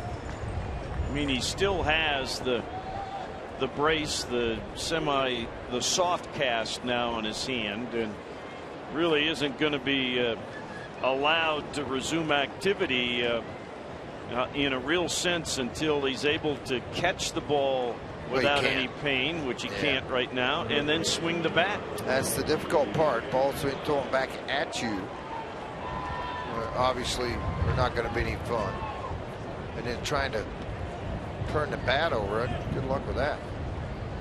Now Flande has gotten Gonzalez to ground out twice. Adrian is grounded into 9 double plays, but he also leads the National League in road runs batted in. 281 with the bases loaded in their ball club. 274 overall. Might have chased ball 1 there. Good slider. Really good. Credit Willeen with calling this slider, because a lot of times when you walk the guy on 4 straight pitches, you would not go to this slider first to Adrian, and you'd probably try to go fastball to get ahead. Obviously he swung and the ball was well beyond the path of the bat. Set up away again. Good smother job by Rosario.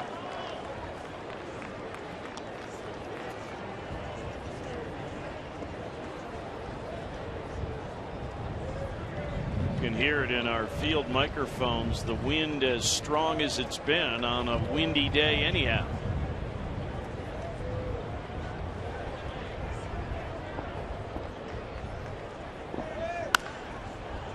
Well, he gets ahead of Gonzalez. And you got 2 shots now with 3 pitches to get him to chase that slider.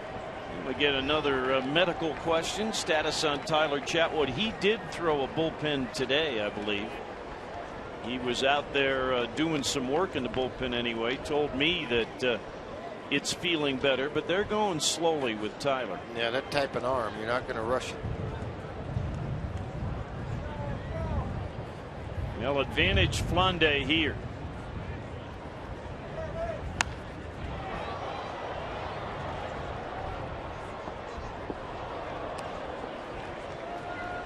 Not to say he wouldn't turn on a ball if you give him an opportunity. Case in point, the earlier foul ball, but with 2 strikes again, with his ability to go to left center.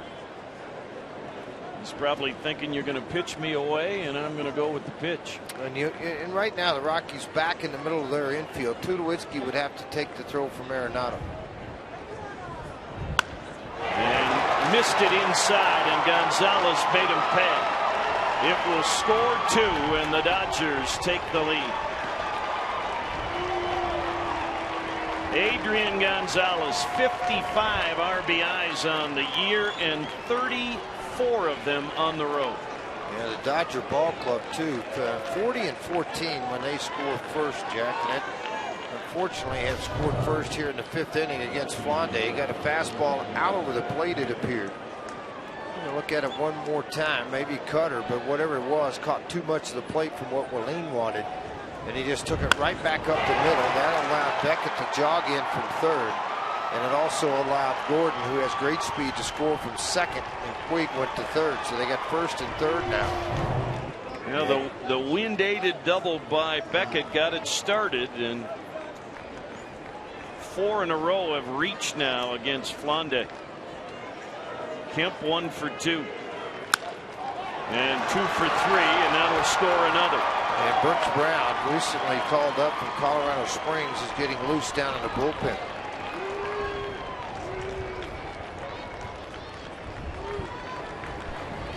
There's Brown, the right-hander, out of the University of Georgia. Matt Kemp with 32 RBIs now. You mentioned Brown. He was a first-round draft pick by the Arizona Diamondbacks.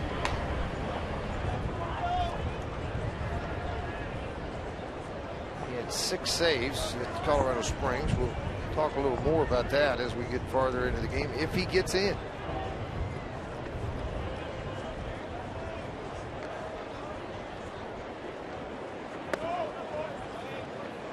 Ball 1 to Van Slyke. Starting pitchers for the All-Star game. Well, some of that's hard to determine because it'll be where guys fit in their rotation. Some of those guys won't be, they'll be picked but won't be able to pitch. If they're pitching next weekend, they may not pitch. Here's an interesting number on Johan Flande, George. He is now allowed 10 runs as a Rockies pitcher, and 8 of the 10 have scored in the 5th or 6th innings. Wow. Dougie put his vote in as Kershaw for the National League, Hernandez for the American League. Pretty good matchup. Now let's see. Kershaw pitched Friday, and they have an off day. So yeah, it could work. He's probably only going to have one more start before the break. And well, Greinke has 11 wins, Wainwright 11, Simon 11, Kershaw 10, and then there's a lot with 9. The Wainwright's earned run average right now 189. Don't forget about Cueto in Cincinnati. He's got a 199 ERA too. Hasn't got the wins or the run support. You know, the wheels are coming off here, unfortunately, for Johan Flande after 4 solid innings.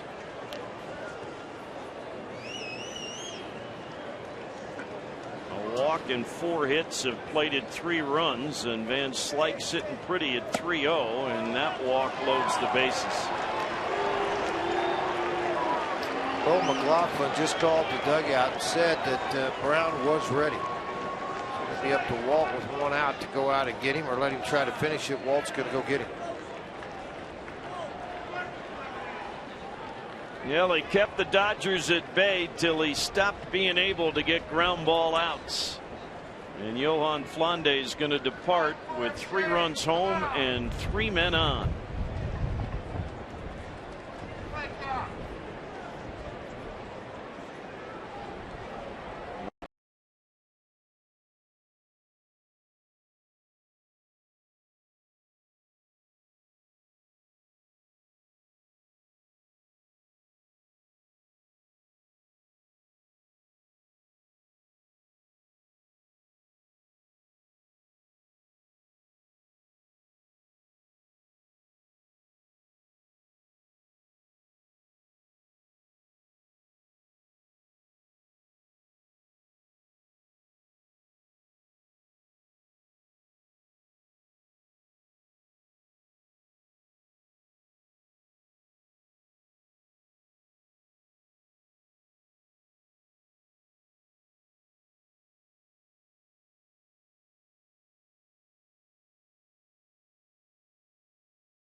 Georgia Bulldogs going to come on and try and end it here. He inherits a bases loaded situation. His name is Brooks Brown. #1 draft pick, mentioned that earlier this season with AAA Colorado Springs. 1-0 with 6 saves, 31 appearances.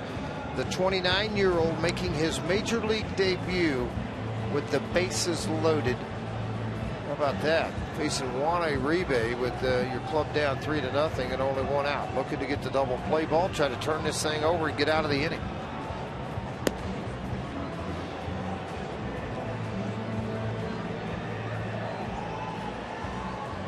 Dodgers have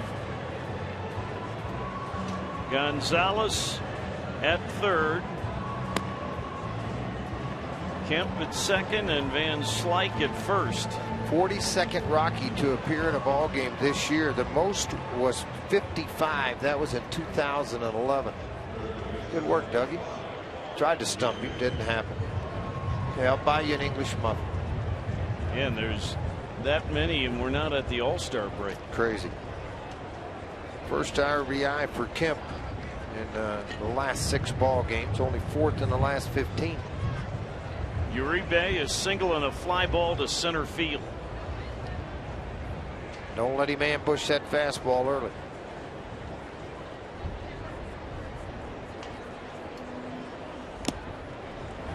As we expected, swinging on the fastball at 95, and it's strike 1. Pretty good location, even though it missed the target of what Willeen wanted. It was down with some movement.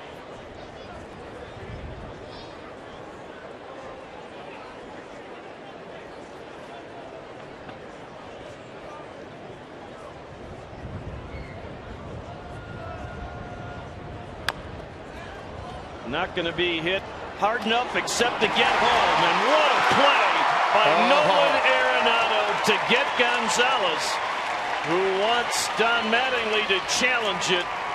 Unbelievable. Yeah, I think he will challenge it. I'm wondering if Kellogg thought Willeen's foot was on the bag or not. Well, they're going to look back into this dugout, and then that sign's going to come out. The thumbs come up. Donnie wants to challenge it. Nolan, what an athletic play. Had Willeen stepped towards home plate with his left foot, they would have gotten the force. He went to the tag, and yeah, I think it's going to go the Dodgers' way. Yeah, it looks that way, doesn't it? I mean, Adrian got up immediately. Yeah. Yep. Yeah, they will. Unfortunately. Great camera work, guys. And again, from Willeen's perspective, with the probably didn't think the throw was coming to the plate either. That's a tough one. Yep, and the blocking rules now, even though they've tweaked them, there's all sorts of things there where you're trying to make those decisions in milliseconds.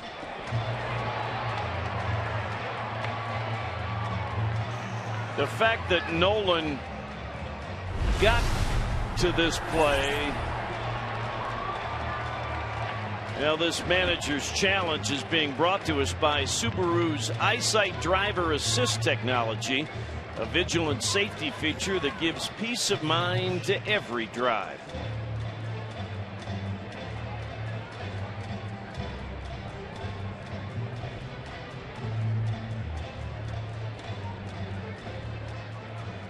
And indeed, it'll be overturned.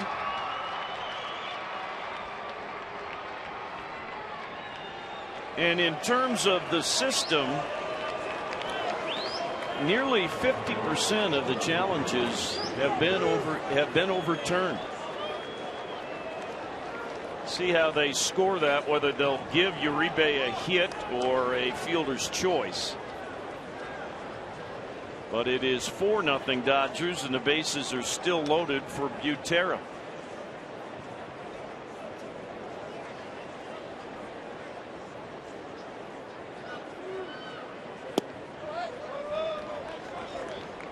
Tough break for the Rockies because Nolan made a great play on a good pitch from Brooks Brown. A young man making that debut and wanting to make that impression. They are ruling it a fielder's choice. But you give an RBI to Uribe, and this little pop-up Brown is going to handle himself for the second out.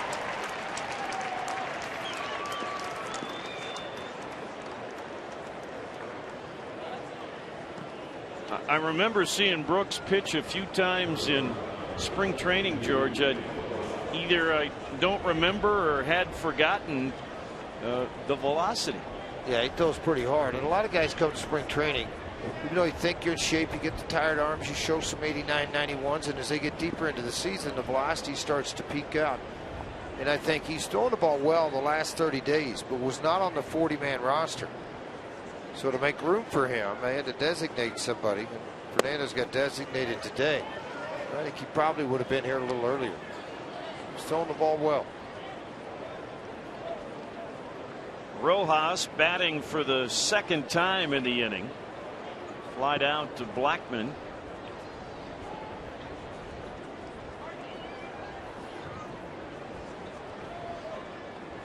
They haven't been afraid to throw strikes, I'll tell you that. And part of that's being 29 years old, being in situations, been around the minor leagues for, the last 7, 8, 9 years. Probably a guy, for a while you're figuring is going to be a starter, and then eventually you get pushed back. Yep, he was, and then flipped over. #1 draft pick, as I mentioned earlier, by Arizona. When the Dodgers score 4 or more, they're 40-10. When they scored 3 or less, they're 10-30. The remarkable number was Washington when we were in there this week. They're 40-3 when they score 4 runs. Well, who's the starting pitcher when the team scores? He says, it's Shelby Miller. I mean, it's some stupid number like 24-3. The team is.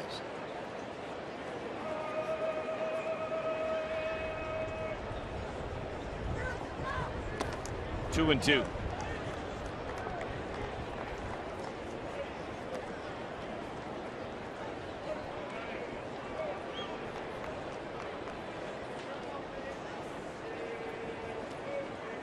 Beckett's back out in the on-deck circle. He's gotten support, something, as we talked about at the outset, hasn't always received this year. Did that hit him? It did. Foul ball. And that'll be the Rockies' turn. They say it hit him on the arm, which is going to force in a run, and I don't see any movement from the Rockies side. And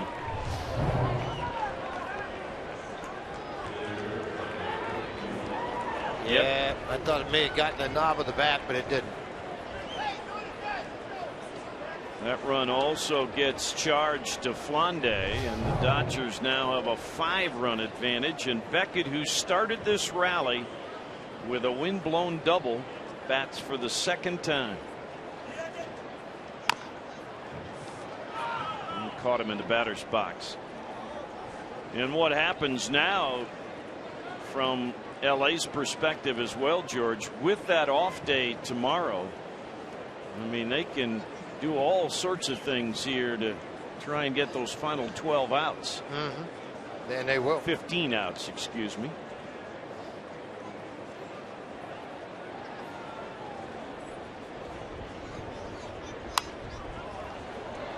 Two strikes on Beckett. Hit a ball that Charlie Blackmon took 2 steps in, and then the wind lifted it not only over his head but off to his right as well. It really just gave him no chance to catch the ball, and that started the troubles for Flande.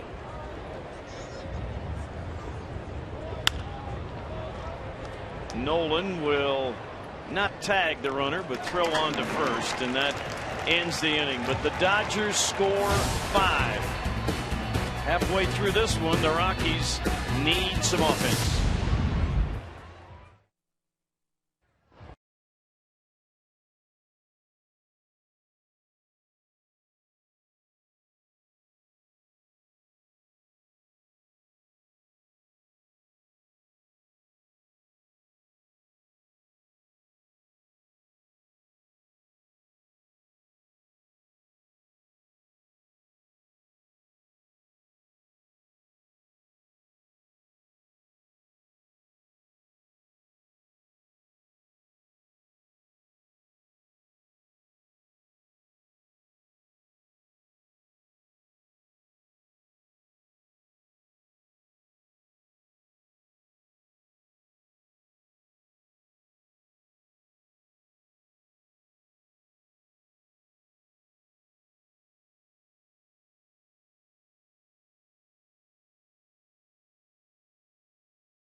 Made his major league debut on the Hill. It's bottom 5. It's 5-0. And here in the stands is his family. His dad, Steve. This is his mom, Cam.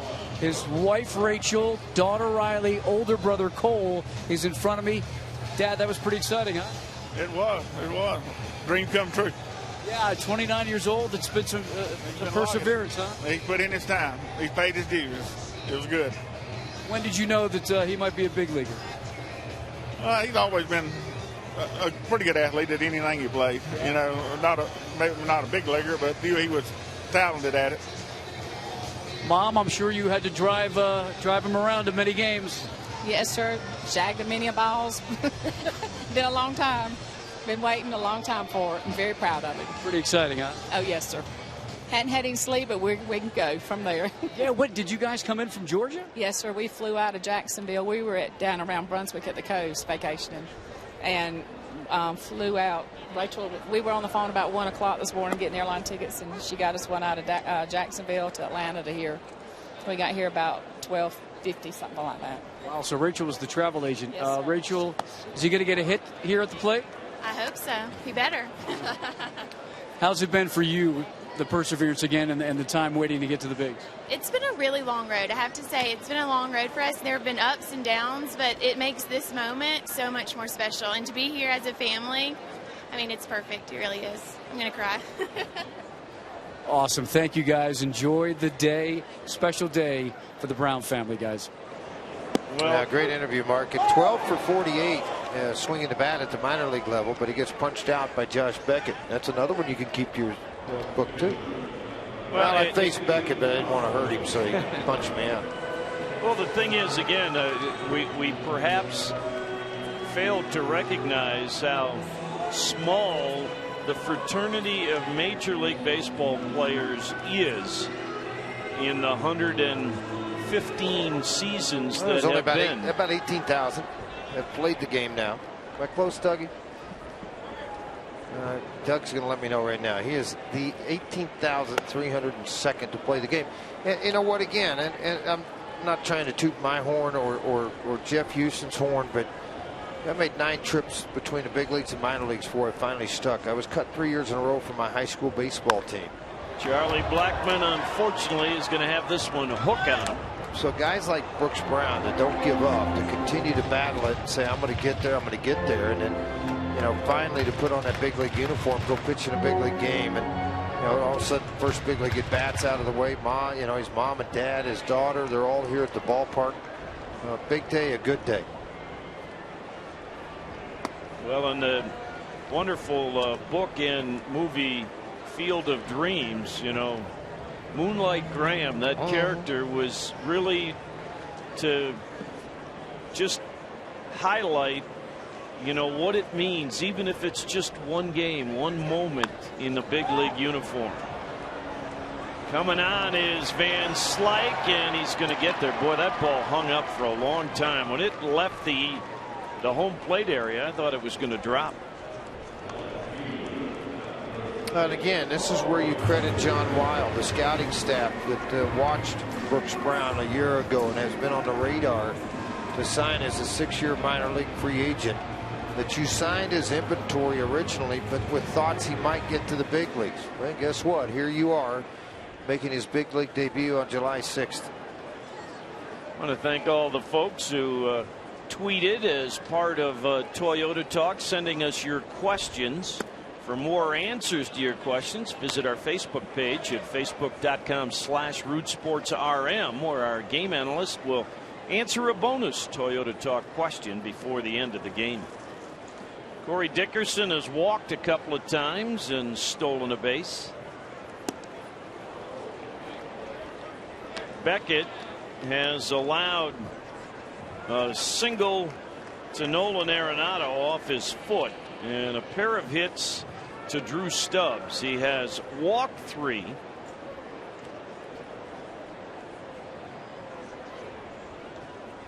Rockies have had a mild threat, but they've had men in scoring position for just 3 at-bats against him. And the Dodgers flip this game with a 5-run top half of this inning. 274 lifetime hitter with the bases loaded. Adrian Gonzalez got a big hit up the middle and put 2 on the board, and then after that a few more happened. One of them was a gift on a walk, one of them on a great play by Nolan, just not tagged by on a bang bang play at the plate for Adrian Gonzalez to score.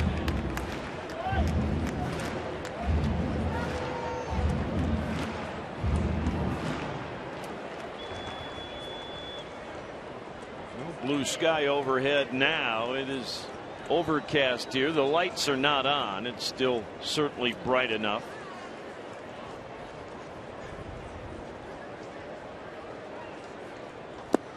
That is the second strikeout for Josh Beckett, who thought the Rockies are down here in the 5th.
Is brought to you by the Ford Escape. Smart, safe, and fun to drive. Ford Escape. Go further. And by Southwest Airlines. Find our fares online only at southwest.com. By Frost Brewed Coors Light, the world's most refreshing beer. And by Wells Fargo. Wells Fargo customers get your 2-for-1 Rockies club level tickets today by going to wellsfargo.com/Rockies. Brooks Brown will get the top of the order here in the Dodgers' 6th.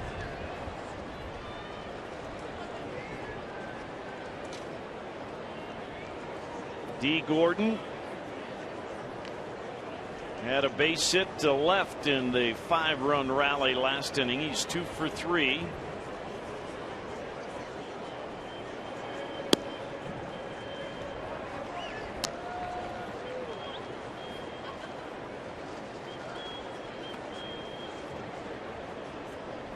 Seven for 13 in the series for D. Gordon.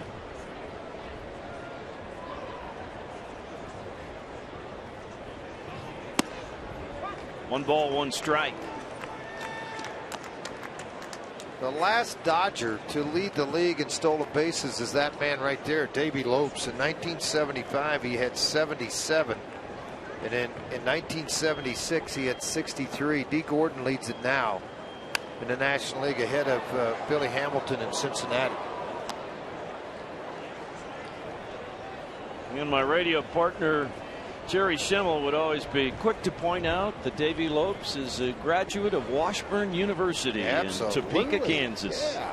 We picked him up in '84 right at the end when the Cubs were making a run. We got him on the August 30th deadline so he could participate on the roster. Chris Perez, the right-hander, warming up down in the bullpen for the Dodgers. Just looking at Brooks this year, he has gone a couple of innings 2 or 3 different times for the Sky Sox. So not just an inning guy, or has been stretched out.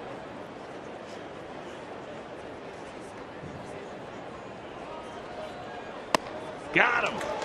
First big league strikeout for Brooks Brown.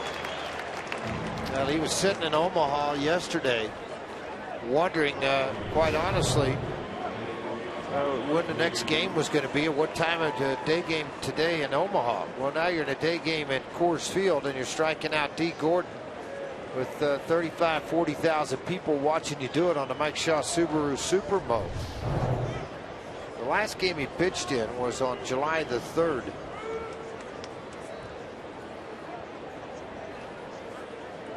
Yasiel Puig walked and scored in the 5-run fifth. He's grounded to short and flied to deep right besides.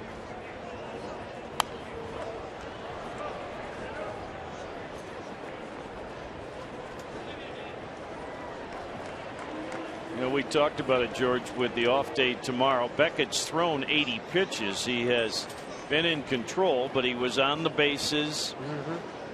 A lot of running around. It's a warm day.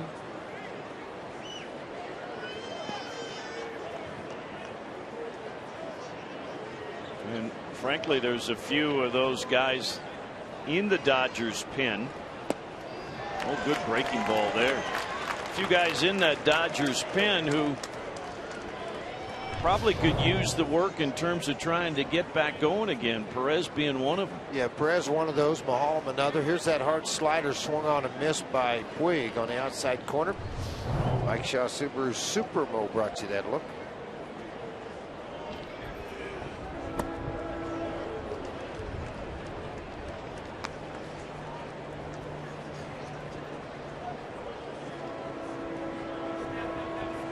I do like the camo look, don't you? Yeah, it looks nice. It really does. Of course, the only team in the big leagues that does it every Sunday home game, San Diego.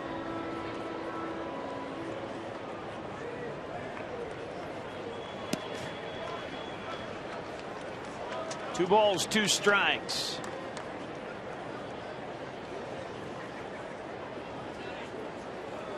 Statesboro, Georgia. The hometown for Brooks Brown. How big's that town, Dick? Oh, under over 30,000. What do you got? You're going under? All right. Jack? I'm over. I'm going over. It might have been at one point. Nolan's got to back up. That makes this really tough. Look at that throwing arm. How much did the Rockies miss that over a 37-game stretch? I'm telling you, it's it's such a confidence boost to the pitching staff. Saw Nolan look back at the scoreboard. Yeah, I'd look at it too. I'd want to watch it a couple of times. Had to take the steps back, off balance, falling backwards throw on the money at first base.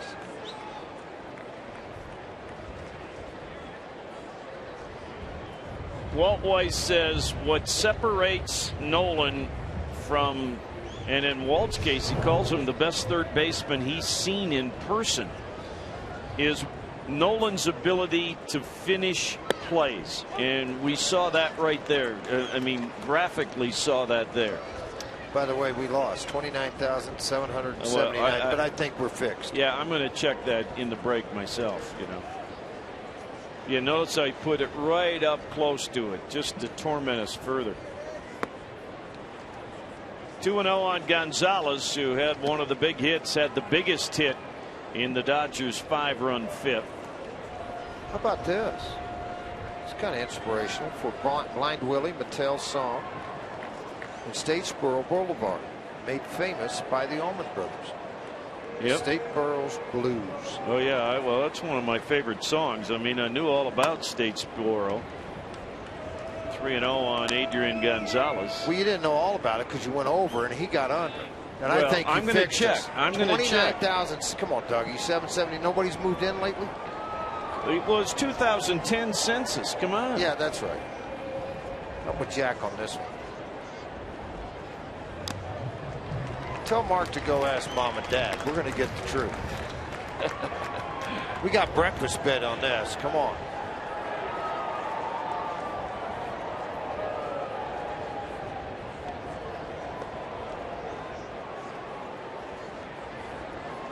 Gave Gonzalez the green light on that 3-0 count. You can do that when you're up by 5. And it's Adrian Gonzalez.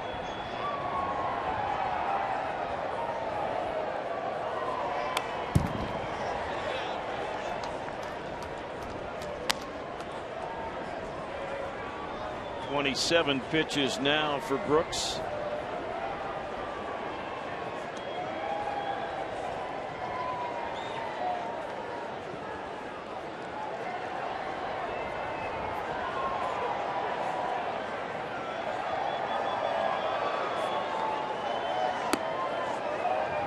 That'll put a man on with 2 outs.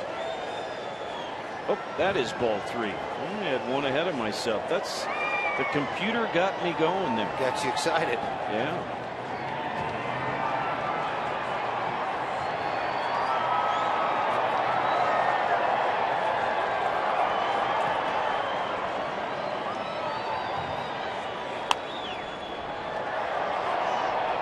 Wind will make sure that's not playable.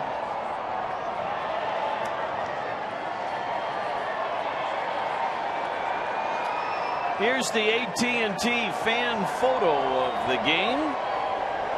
Nothing like taking a selfie at the ballpark.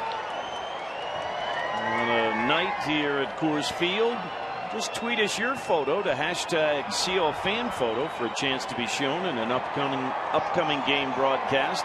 It's all brought to us by AT&T.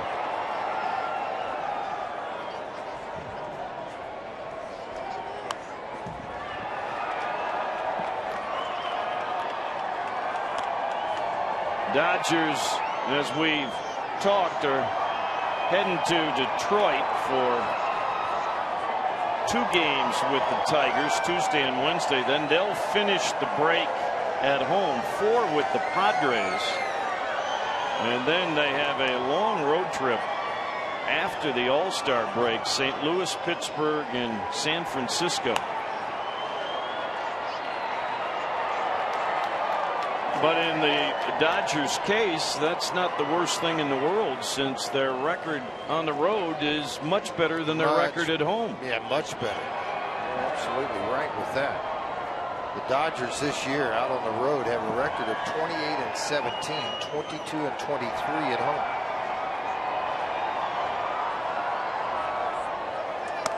Got him. Boy, the battle won by Brooks Brown. Dad and Mom are giving him a standing O. How about that? A pair of strikeouts here in the 6th inning for Brooks Brown. Dodgers have the lead.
And they trail the Dodgers by a score of 5-0 here in the bottom of the 6th. Let's get you the all-copy fun fact.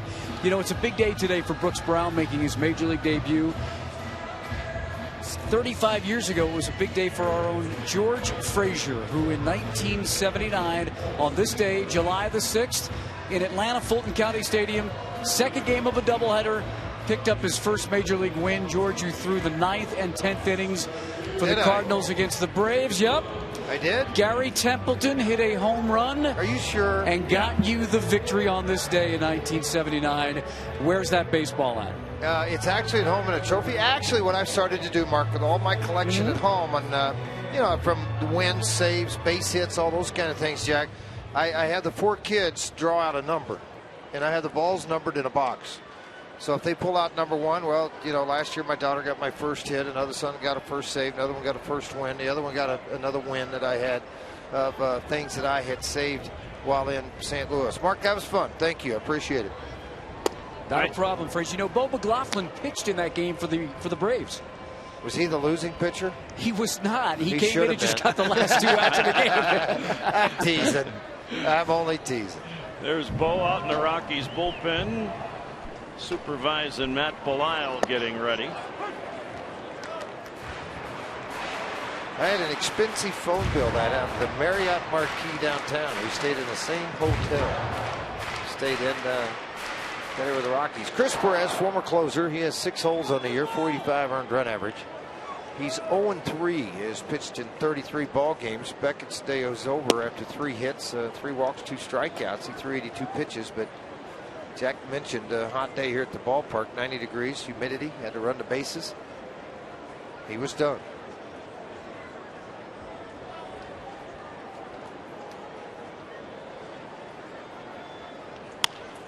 Troy's going to have himself a hit, just the 4th of the afternoon for the Rockies, but more importantly, the first time they've had the leadoff man on. Georgia, I realize in this day and age of the media where people have to write so much stuff, have to talk about so many things, and with the club having issues, now's the time they got to trade Tulo, and at times, while I realize you're always looking to try and make things better, and it's not to say Troy might not get dealt sometime in his career, but you do that from a situation where there's reason to do so, and I'm not sure that happens yet. Oh, good effort by D. Gordon, but he won't get anybody, and here come the Rockies, especially George, and I'd love your feedback on it. Well, how do you make deals when you've had a team that has been so torn up that you don't know what team you have? Well, that's the problem. I mean, you go back and look at April and May when they won a lot of baseball games when everyone was healthy, from the pitching staff on down. And so I think that's where it makes it difficult. It's as frustrating for Tulo as it is for the fans that they're not winning. Trust me, and it's also just as frustrating, for Walt Weiss, his coaching staff, every guy with a uniform on, that you're not winning more baseball games. But it's difficult to go out and say, well, this team's not going to win games when it did, when everybody was healthy. It's not about making excuses. It's not covering things up. Facts are facts for this ball club. And when you ask somebody like Tulo or Cargo, or in earlier years with Todd Helton, it's like, well, don't you want to go to the playoffs? Well, sure you do as a player. I mean, well, you think they're going to say no? Yeah. I mean, do you want to go every year? Sure you would. Will the wind get this out of play? It will. Yeah, Nolan hitting .367 with runners in scoring position. He's got a chance here. Don Mattingly watched an inning blow up on the Rockies yesterday with an 8-2 lead. It ended up 8-7 ball game. I don't know how long he will allow the string with Chris Perez. Carlos Triunfel, second time we've seen him. He got called up as they sent Aryu Barrena back down because they want him to play every day. He's in there for Rojas. And this will drop, and they'll get one, and the ball gets away, and Tulo's going to score. For me, that's laziness on Adrian. Just watching that. It may be a sinker, so I may have to take back what I'm saying. but that may be in a heavy sinker out of the hand of Triumphal, because it came hard at Adrian, but it didn't look like a normal stretch from Adrian to get to the baseball either. Look at it again. Nolan jams, soft line drive out there. Tulo's got a freeze. Then a snap throw here. And then, take that away. I apologize, Adrian. That ball was running very hard away from you when it was thrown from Triumphal. And you know, I apologize. That was a bad throw. 4-6 on the fielder's choice, and then the error on Triumphal, we think, we're still waiting to hear, allows the run to score. Well, it's 5-1, and there's only one out.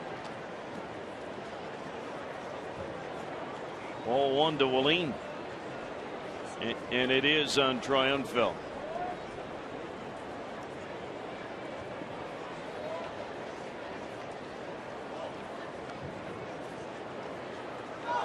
Huh. Oh, what a jump that was. Chris forgot all about it. Nolan Arenado gets his second stolen base. He was almost to second before the ball was out of Perez's hand. Well, you take away the double play now. I mean, look how fast he's running here, and I'm surprised nobody yelled step off, step off. The minute he started his move, let's see where he's sitting here. See, he's going, he's still set on the mound, but Perez never made a look. 2-1 on Willeen. And they're going to start getting some activity going again in the Dodgers pen. I mean, this is what they have gotten from Chris Perez.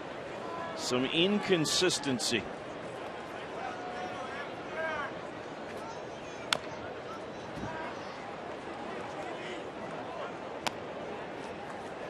Two balls, two strikes, as Brandon League is the guy up and throwing. He threw in last night's ball game. League threw an inning, a hit, a walk, and a strikeout.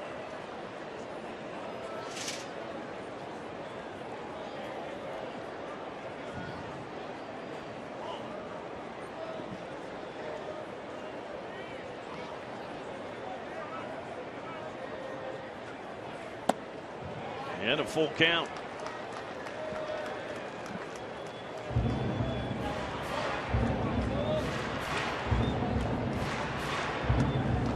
With the Cardinals, went to Cleveland and was their closer with good effectiveness for a while. It got away from him as 2013 went along, and now here at the front end of the bullpen with LA, and he just walks Rosario to keep this thing building for the Rockies. On a 95-mile-an-hour fastball, Butera will go out and talk to him, but Donnie's not going to let this get carried away. You got a very good fastball hitter at the plate, and Drew Stubbs. He had a home run, a double in today's ball game. 15 pitches have been thrown, just 9 strikes from Perez.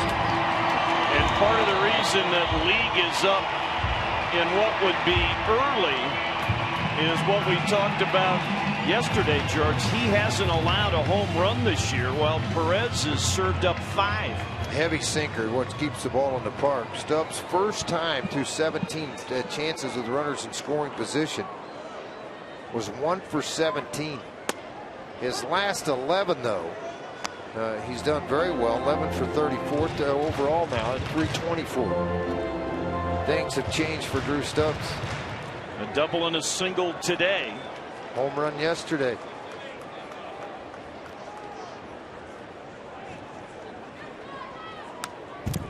Well, he's come in hard twice as Perez and gotten ahead. Now that's really been the pattern for a lot of pitchers this season with Stubbs. Hard in as much as they can, then the slider away. I mean, it's a pattern to a lot of people, but seen it a lot with Drew. Perez presets the split finger. See if he goes to that versus this. No, hard sinker in. He doesn't get the call.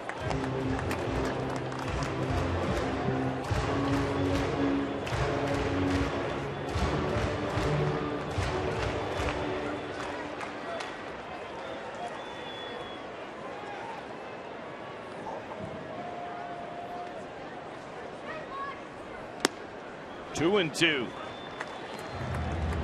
For the moment, the run is unearned, but how this inning plays out will determine that.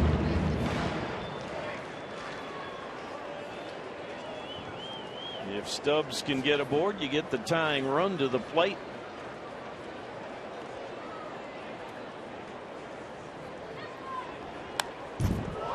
Fought off that fastball in.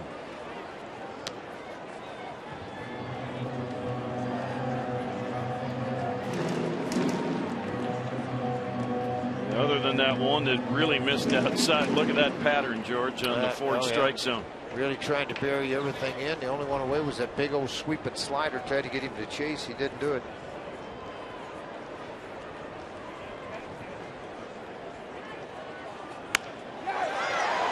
Kemp got a late break, but makes the catch.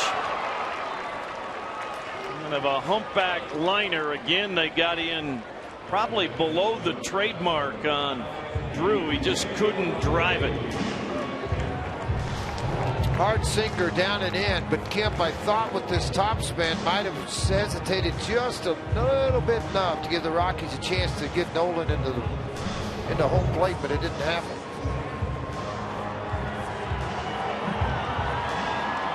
DJ now has grounded out twice, both times to the second baseman. Working on a 10-game hitting streak. Rockies looking for their first hit with runners in scoring position in this ballgame. They're 0 for 5 right now.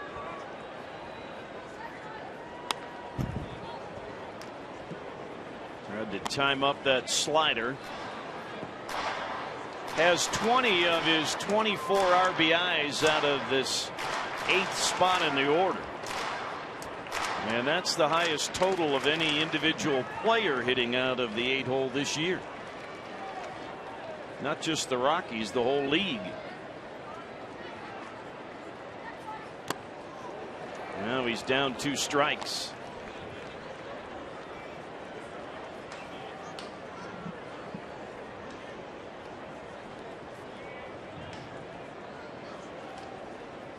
Pair of singles, a fielder's choice, and an error. A walk. Now with 2 outs, Rockies trying to come up with that 2-out RBI.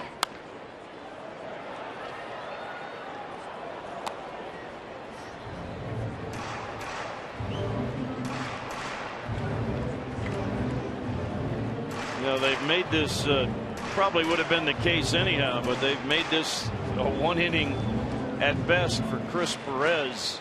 Getting ready to make pitch 25. Yeah, you never let a guy go in an inning. Get that 25 to 30 as far as a closer or a 1-inning guy. Makes it difficult for them to come back the next day. Heads up.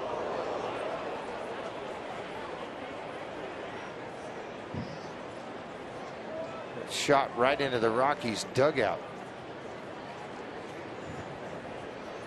Might have gotten Drew Stubbs.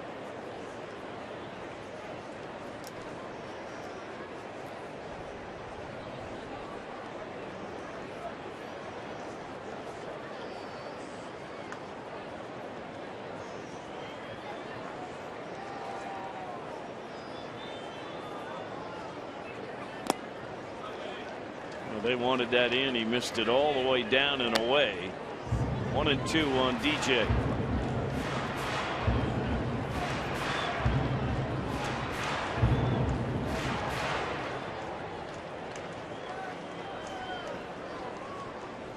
Josh Rutledge would hit for Brooks Brown if DJ keeps this 6th inning going. 2-2.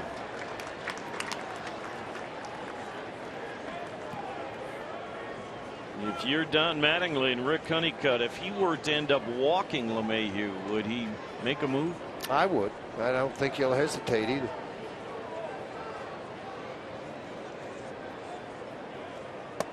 There's ball 3. Now that's a bonus for the Rockies to get Arenado and Rosario off to running starts. No question, but it's also, you know, this is where you start to open up their defense a little bit too.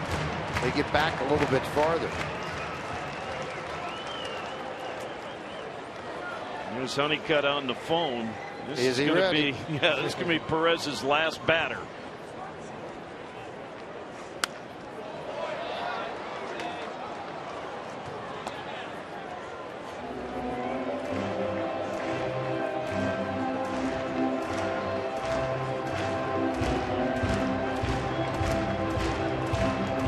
The sun hadn't been around, but it hadn't cooled things off any. Not at all. Still 90 degrees, and with those clouds and those kind of threats, the humidity gets to you a little bit. Something here in Colorado you're not used to a whole lot. Uribe will handle it and got DJ. The Rockies settled 4-1.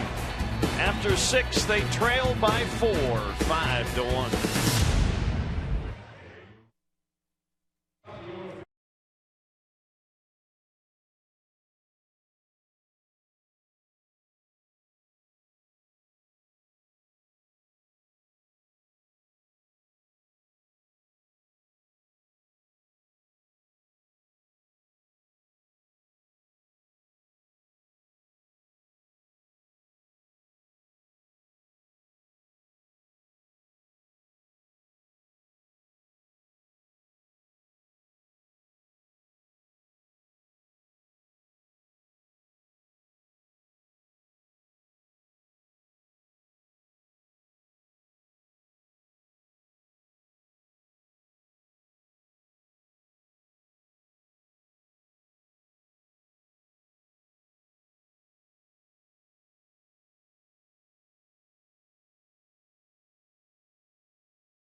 Mike Shaw Subaru.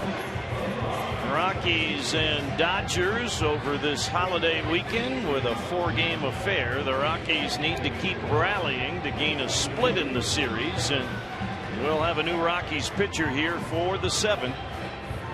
Now, congratulations, Brooks Brown. Good outing, inning and 2/3, a couple of strikeouts. He did hit a batter. Belisle will come on. He has pitched in the series so far. Struck out 2 in 1 inning of work. Gave up a hit. 39th appearance for Matt. There's 5 holes on the year. 36 innings pitched. Take on and this Dodger lineup: Kemp, Van Slyke, and Uribe, all 3 right-handed hitters. Dodgers sent 11 men to the plate in the 5th inning when they scored their 5 runs.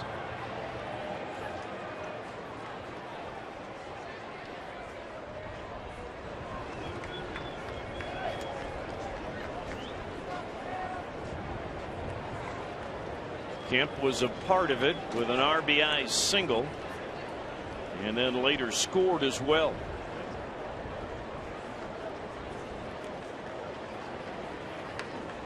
Gonzalez had an RBI. Kemp did. Uribe and Rojas when he was hit by a pitch. And I'm wondering, George, if the insertion of Triunfol into the game was maybe that right forearm started to hurt a little bit on Rojas. I think you're probably right, Jack. And Matt Kemp's going to have his 2nd hit in a row and his 3rd on the afternoon. He came in 0 for 16 and is 3 for 4 this afternoon.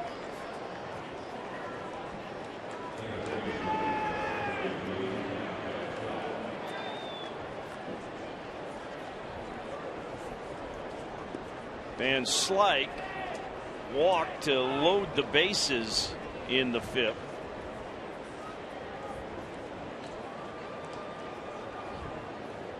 He's also singled and hit into a double play. Check out the Great Clips charity cuts on Wednesday, July 9th. Stop by the Great Clips kiosk near left field for a free haircut from Great Clips Stylist. All the donations going to the Colorado Rockies charities.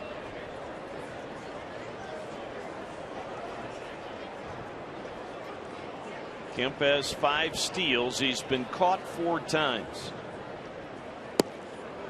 1 ball and 1 strike on Van Slyke after he waves at that breaking ball.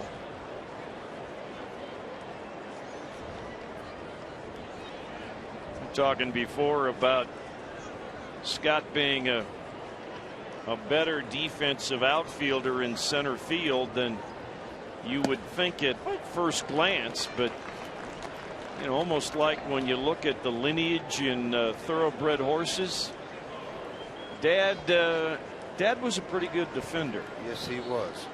Very good player. Played on a lot of those Pirate teams. Andy Van Slyke. And this had a loud sound, but it's going to stay in the yard. Drew Stubbs will chase Kemp back to first with the throw, and Scott Van Slyke stood there at first base like, man, I thought I got that one. Yep. Instead, it's a Guab and Goodwood AB. Who wants tacos? Fans follow at RootSports_RM on Twitter to receive alerts for the Rockies taco special when the Rockies score 7 or more runs.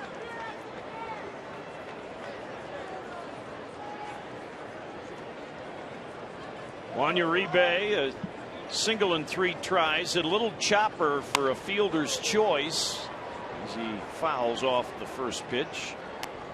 No surprise, he's swung at the first pitch on this weekend just about every time at the plate.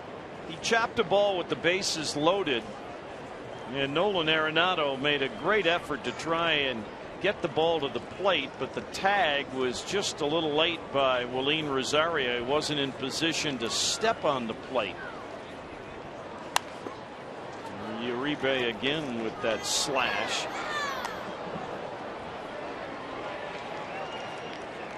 Play was originally called an out and then overturned on the video review by the folks in New York. Successful challenge for Don Mattingly.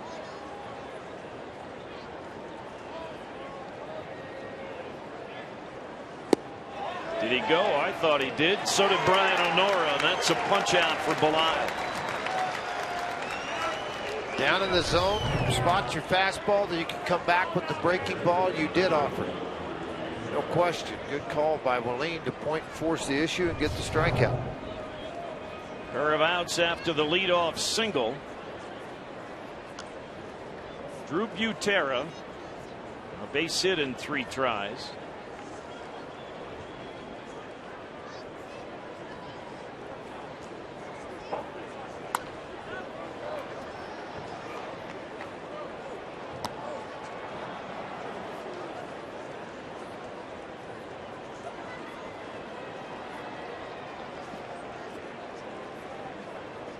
All the runs charged to the Rockies starter Flande.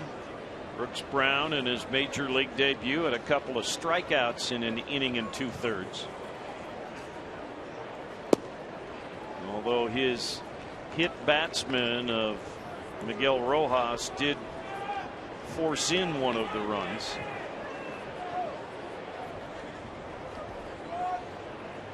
Now Matt Belial trying to get a 0 on the board here in the 7th.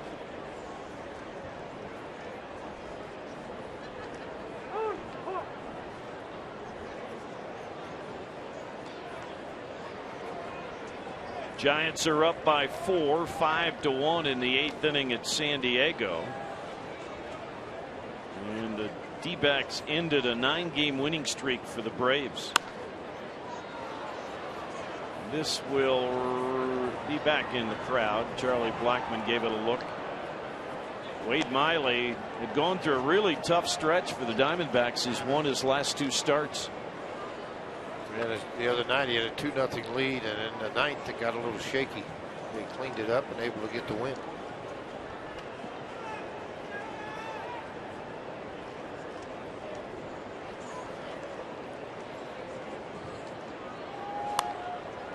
Another one for a fan.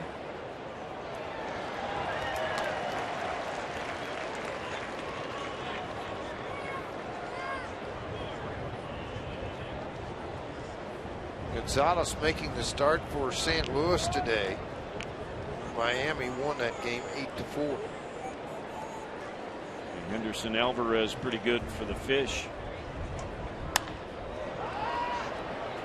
Stubbs started in and now grabs it. And that takes care of business for the Dodgers here in the top of the 7th. Today, USAA would like to pay special recognition to all of our service members serving our country at home and abroad. Let's turn it over to our public address announcer here at Coors Field, Reed Saunders. Are proud to host and honor those who sacrifice on behalf of us all. With us on the field today is Chief Navy Counselor Jeff Hood. Chief Hood joined the United States Navy in June 2002 and following advanced training was assigned to Naval Mobile Construction Battalion. While deployed, he was involved in overseas construction projects, including building combat outposts, Iraqi police stations, hospitals, and schools. He was recognized for superior performance on numerous occasions, earning 2 Navy Commendation Medals and 6 Navy Achievement Medals. He is joined today by his daughters Jaden, Kylie, and Caitlin. Fans, please give a warm Coors Field Heroes welcome to Chief Navy Counselor Jeff Hood and all of our nation's brave men and women, as well as the families of our heroes. We thank you for your sacrifice and service to our great nation.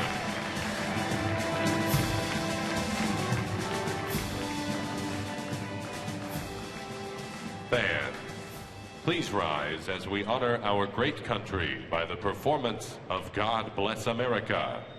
Performing God Bless America today, representing the United States Air Force Academy Band, is Senior Airman Kristen Kazanave. Please welcome Senior Airman Kazanave and join her by singing along to God Bless America.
bottom of the 7th inning.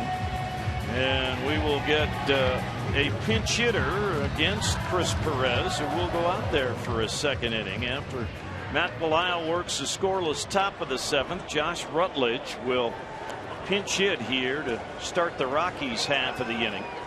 Yeah, with the demotion of Wheeler, now we have no left-handers on the bench right now to pinch hit. Josh has done a very good job pinch hitting this year for the Rockies, and I think that's kind of one of those spots that just goes unnoticed. But Rutledge this year as a pinch hitter is 4 for 12 with 3 RBIs. So the 290 mark overall. Can't find that high fastball.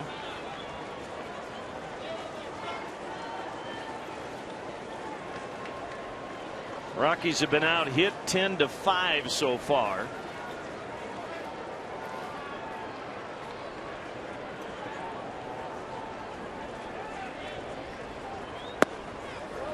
Two and one.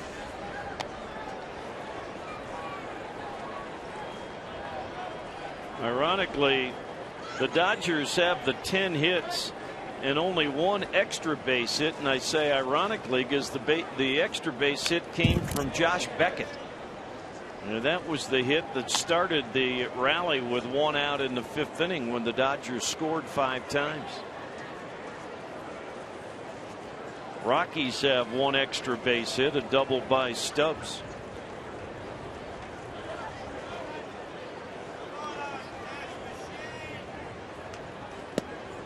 Strike 3 called.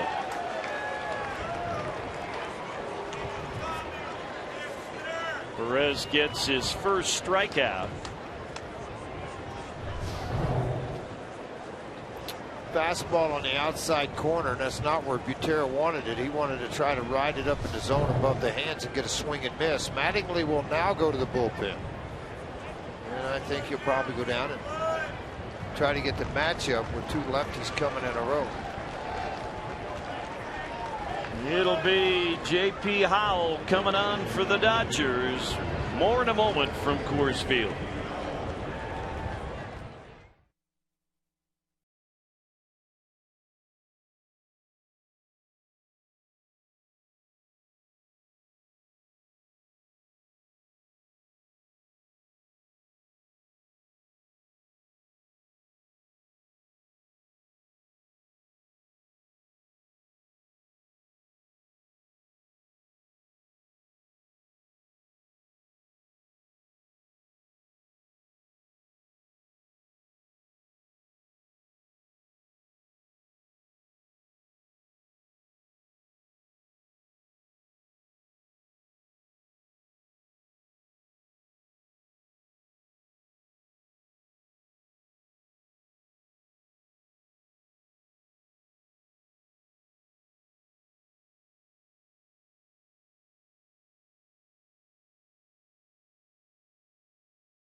Has a new address, open in Greenwood Village in Colorado Springs. Adrian Gonzalez had the big hit in the 5-run 5th with that 2-run single.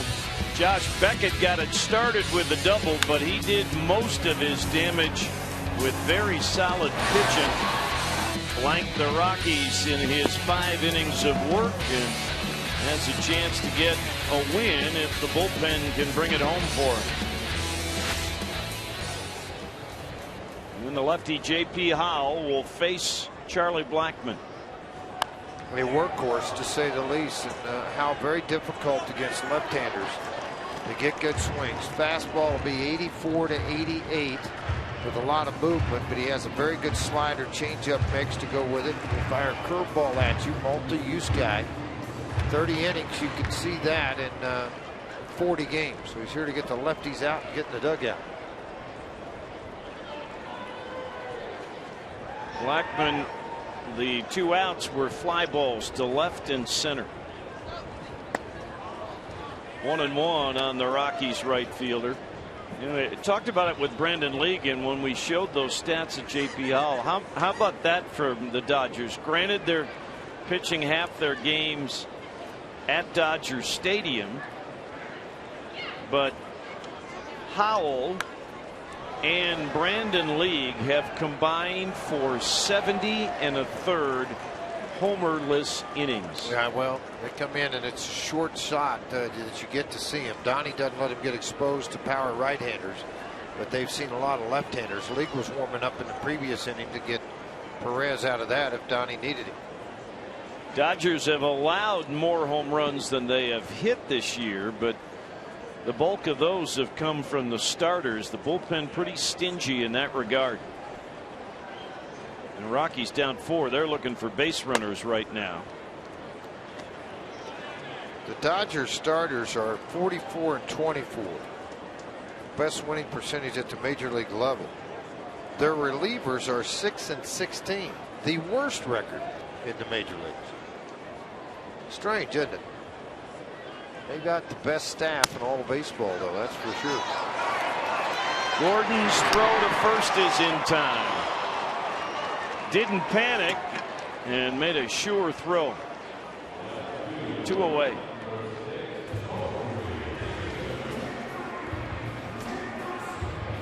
Tell you what, he threw a strike and a bullet right to Adrian Gonzalez, too, at first base. Howell came off the mound, dove, tried to get it. Gordon comes up, and then it's just like turning the double play with a whole lot on it to get Charlie at first base. You see it on the Mike Shaw Subaru Super Mo by step.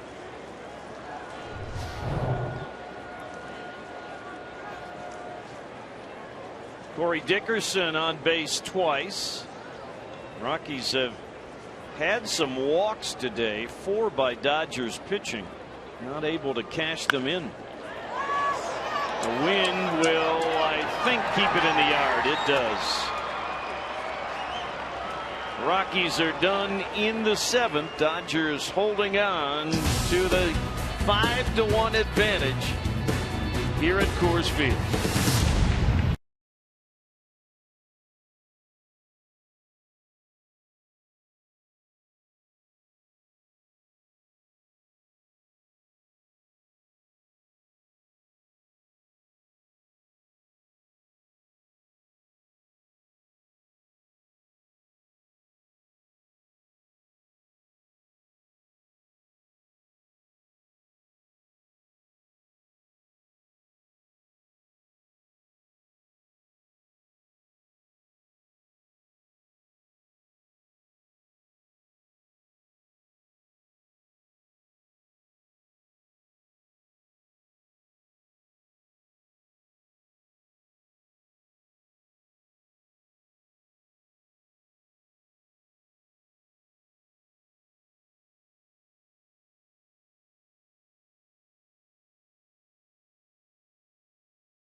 Is brought to you by Xfinity. Ask about the X1 platform to make your future awesome. By Bluebell Ice Cream. Celebrate summer with Bluebell's newest flavor, Magic Cookie Bar. It's a home run. And by Wells Fargo. Wells Fargo customers get your 2-for-1 Rockies club level tickets today by going to wellsfargo.com/Rockies. Wells Fargo Bank, member FDIC. Our Comcast game summary shows you, from a statistical side of things, what has played out. And Adrian Gonzalez had the big hit in the 5-run inning, and once again for Johan Flande, 4 good innings, and then it got away from him in the 5th. Meanwhile, Josh Beckett very tough, and the Dodger bullpen has kept the Rockies from inching any closer. And the Rockies will get Tommy Kahnle on again. Well, you see him make his 33rd appearance on the year, 2-1 record overall. There's holes 4. Just come on to try to just maintain the ball game here, and he'll have to do it on the lower half of this lineup, because he will get Triumphal to start it off, and then Robinson has stepped out to pinch hit. Triumphal hit a home run on a hanging changeup against Tommy Kahnle in LA. Somehow I don't think Tommy's going to want to make that pitch. That was on an 0-2 count as well.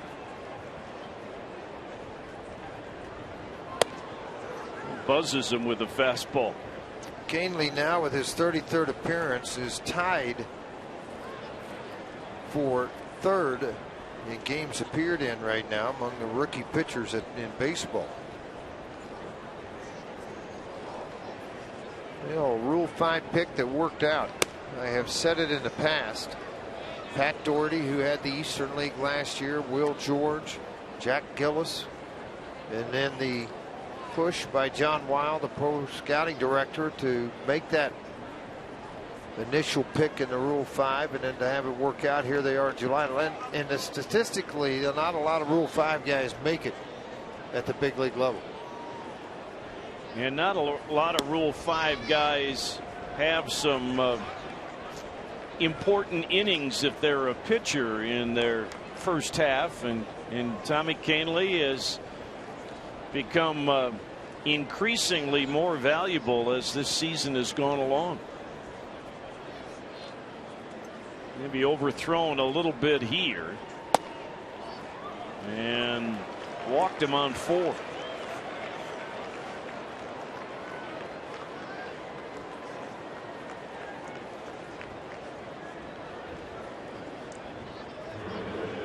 MLB TV Premium, the #1 live streaming sports service, is celebrating 12 years. Join the millions of subscribers and watch every out-of-market game live in true HD on over 400 devices. Left-handed hitting Clint Robinson will pinch hit. Had a pinch hit in yesterday's game.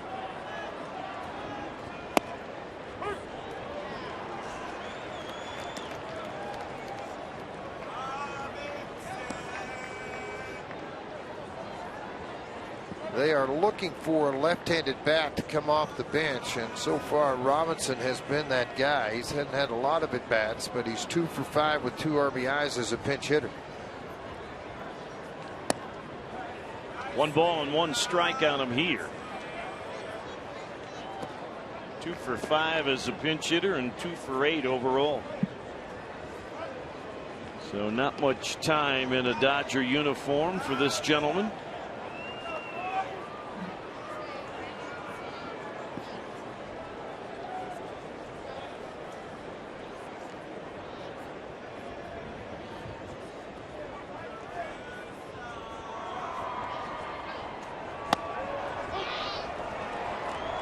Getting ahead now. There was the changeup again, but had Robinson not expecting it.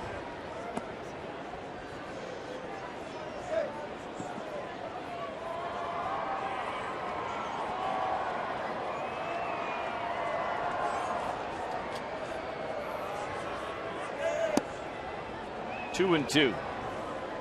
9th inning in San Diego, and the Giants still lead. It's 5-3 now. The Padres will be here for the next 3 days. Sergio Romo's given up another home run. He's already surpassed his career high before the All-Star break.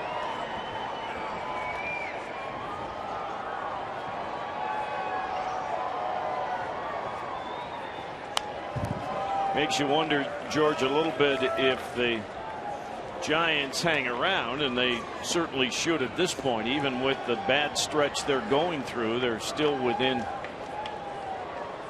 the Dodgers' sights. And would they, with the issues they're having at the back of their bullpen, feel like they're going to have to go out and get somebody? Well, I think that's the one thing they will go out and get somebody. I think they're still going to try to get some more offense. The two top candidates are gone now. Little broken bat looper that's going to drop for a hit. So Robinson gets his second pinch hit in as many days, and the Dodgers have something going. Time for the Century Link to what's next. And I mentioned the Padres heading into town. Here are the pitching matchups, the probables. Kennedy and Matzik tomorrow night. Tyson Ross and Franklin Morales on Tuesday. Wednesday afternoon it'll be Stultz and Jurgens. That game won't be here on Root Sports, so I do invite you to listen on 850 KOA and the Rockies radio network. Jerry and I will have that game for you. D. Gordon 2 for 4. See Arenado awaiting a bunt possibility. Tommy Kahnle's been up with a lot of pitches here. A walk and the blue pit. Dodgers trying to salt this one away.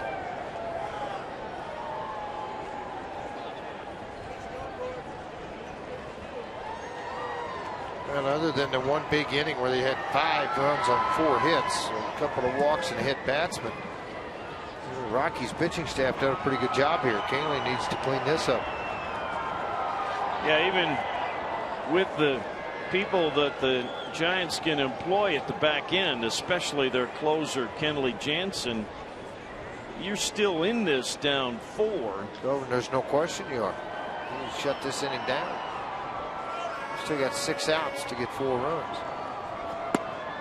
I've seen 6 runs scored in 5 pitches. I mean, I'm just teasing. I think it was actually 9 pitches, 6 runs, and Matt Manti with the Florida Marlins in 1999 here. Wow. It was like double home run, and doubled, and the last one was a home run, and he just ran off the field.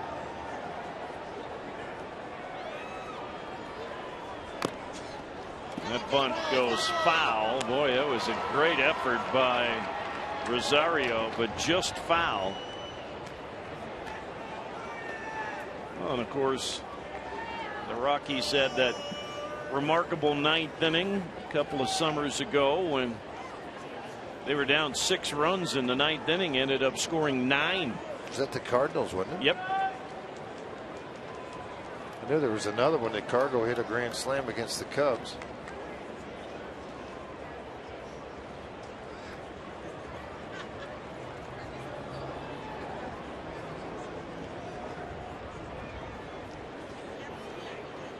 Got him. Second straight at bat. They have fanned Gordon. Fastball up. First strikeout. That was a slider. And a very good one, too, because he threw it right underneath the hands of Gordon, who had a little bigger swing here with 2 strikes than what you normally see for him. But he just swung inside the baseball. And the Mike Shaw Subaru Supermo.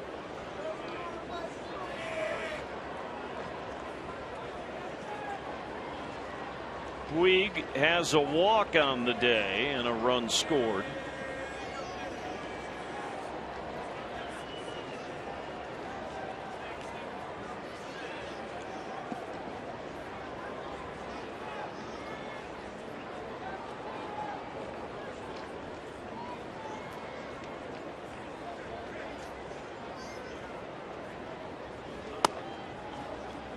He wasn't going to swing at that if Tommy Kahnle walked up and set it there. He does get ball 1.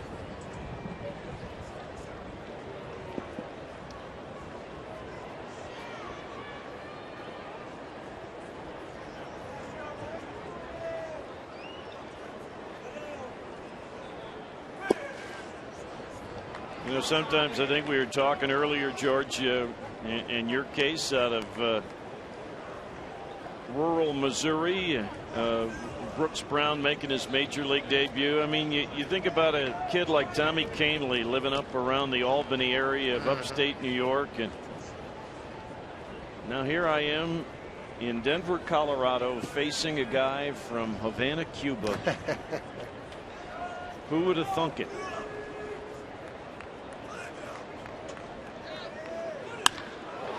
And he scalds this ball. They're going to put the brakes on, and they almost got Robinson at third. But an RBI double for Puig, and the Dodgers make it 6-1.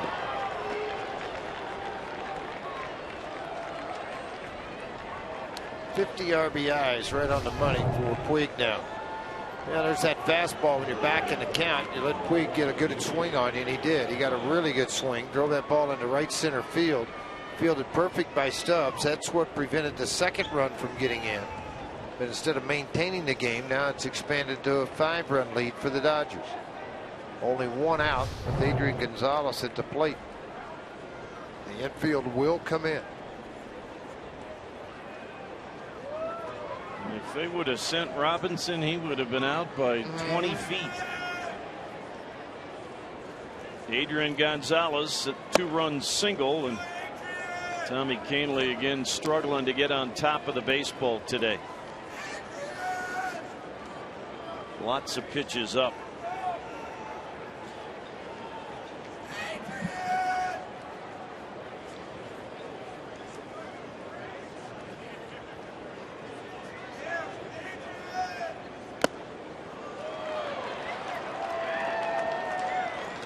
They are releasing some of the names now. Here is the starting lineup for the American League.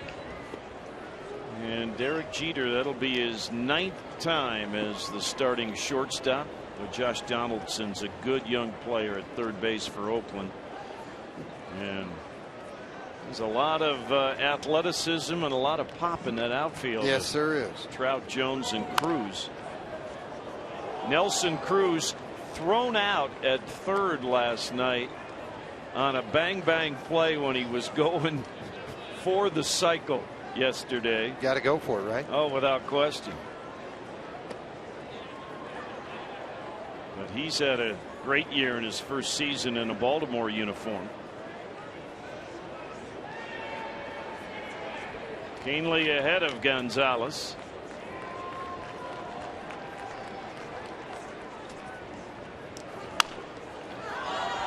DJ, what a stop. He'll get an out. Wow. That saved one. A run scores, but they saved a second. Third RBI of the afternoon for Adrian Gonzalez.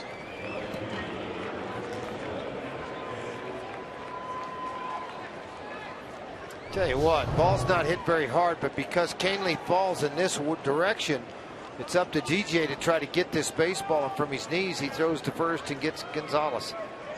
Tell you what, that's a really nice play by DJ. And you know what I liked on that play?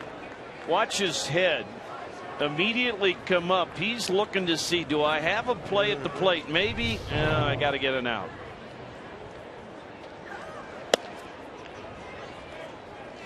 Matt Kemp's had a good day. Came in 0 for 16 and now has collected 3 hits. 3 singles, a run scored, and a run batted in for Matt Kemp.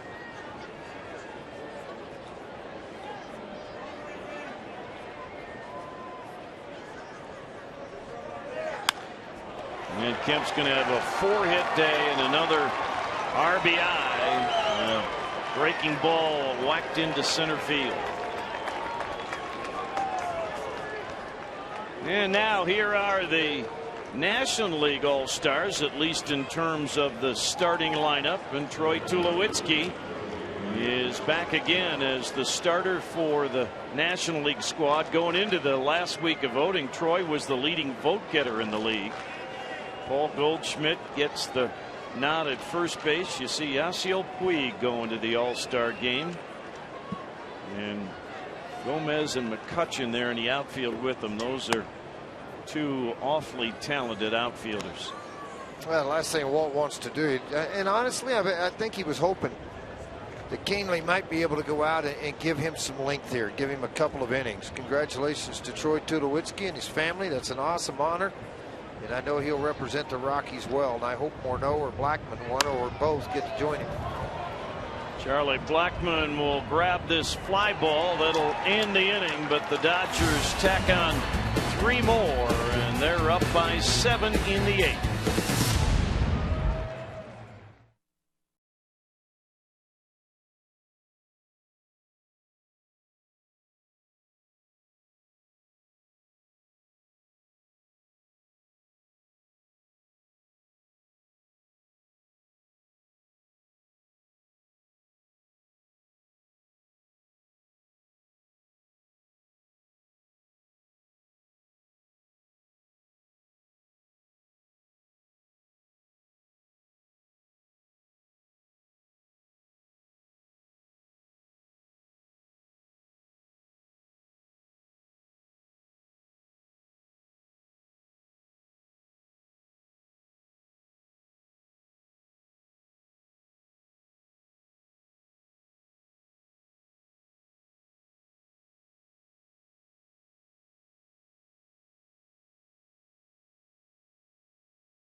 Military Appreciation Day here at Coors Field. Talk to a World War II survivor, guy that works at NORAD, former Desert Storm, Desert Shield, and now we have a couple of young guys that are in the Navy and are stationed at Buckley. Your names, please.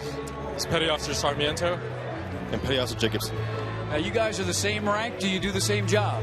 Yes, we do. We do work together over in Buckley Air Force Base. And what kind of work do you do? We work with computers. Just leave it at that, right? Right. So these guys, how long have you been in the service? I've been in for 2.5 years now. And been on for almost 3 years. Okay, and you told me you're from Las Vegas. What's your favorite baseball team? I'd have to say the Dodgers. I'm born from LA, so. Okay, you said Vegas. You didn't say LA, but and you're from Idaho. So who do you cheer for? Well, oddly enough, I also like the Dodgers. I grew up in Modesto, California, so I was kind of raised like the Dodgers by my brother-in-law and my sister. Modesto is the home of the Modesto Nuts, a farm club of the Rockies. Yeah, that's true, but my brother-in-law, he's born and raised in L.A., so I kind of got it from him. All right. Thank you guys for your service. I know we ran the gamut. You are new, but we thank you for serving our country. Thank you. Thank you. Let's go back to the guys in the booth. Thanks, Mark. Here is the Rockies All-Star.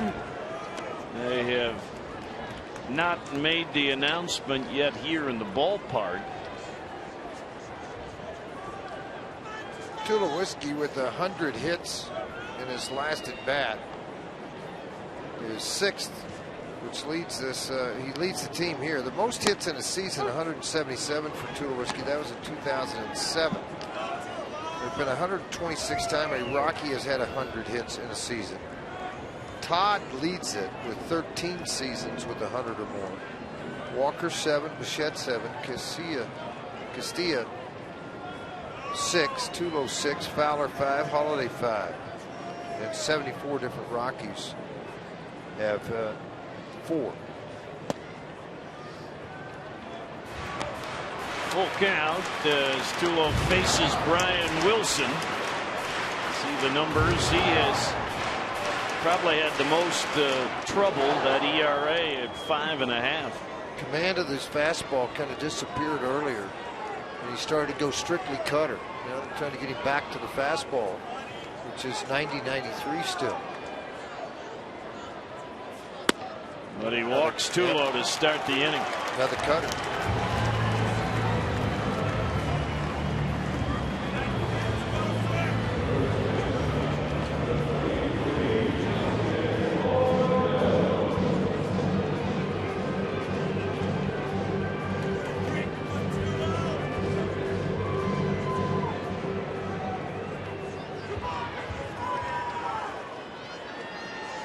Morneau, a single in 3 tries.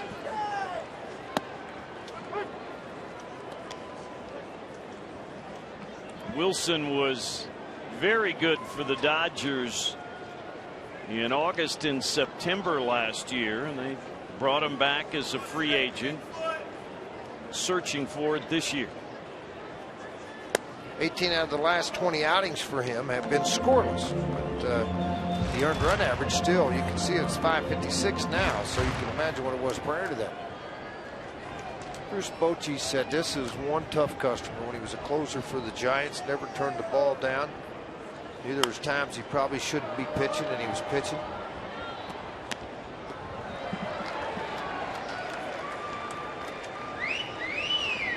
Another guy to come back from serious arm surgery and be effective again in the big leagues.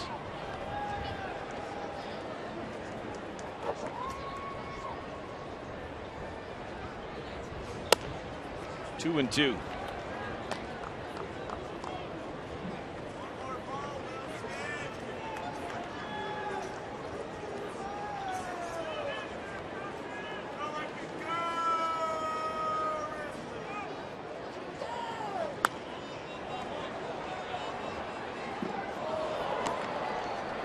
Who else might be an all-star first baseman? Paul Goldschmidt of the D-backs voted in. First D-back to be a starter since Luis Gonzalez back in 2001. Justin certainly a candidate with Matt Adams, Freddie Freeman, Anthony Rizzo, Adrian Gonzalez. This is going to drop for a base hit. And Justin gets his second hit. It's the batting average over 315 again. So we know Tulo's going to the All-Star game. We're all hoping that Justin will get that chance too. I mean, and you look at the numbers, George. I mean, well, Votto's having a bad year, but then Gonzalez, who you were just mentioning of the Dodgers, now has 55 RBIs, 56 RBIs on the season. It's going to be some difficult choices there.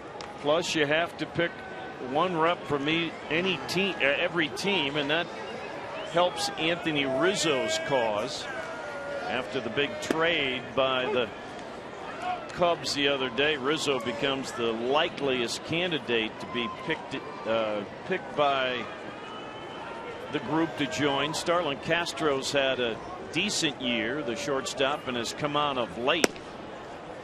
Ball and a strike on Nolan here, who has a single off the shoe of the pitcher Beckett back in the second inning.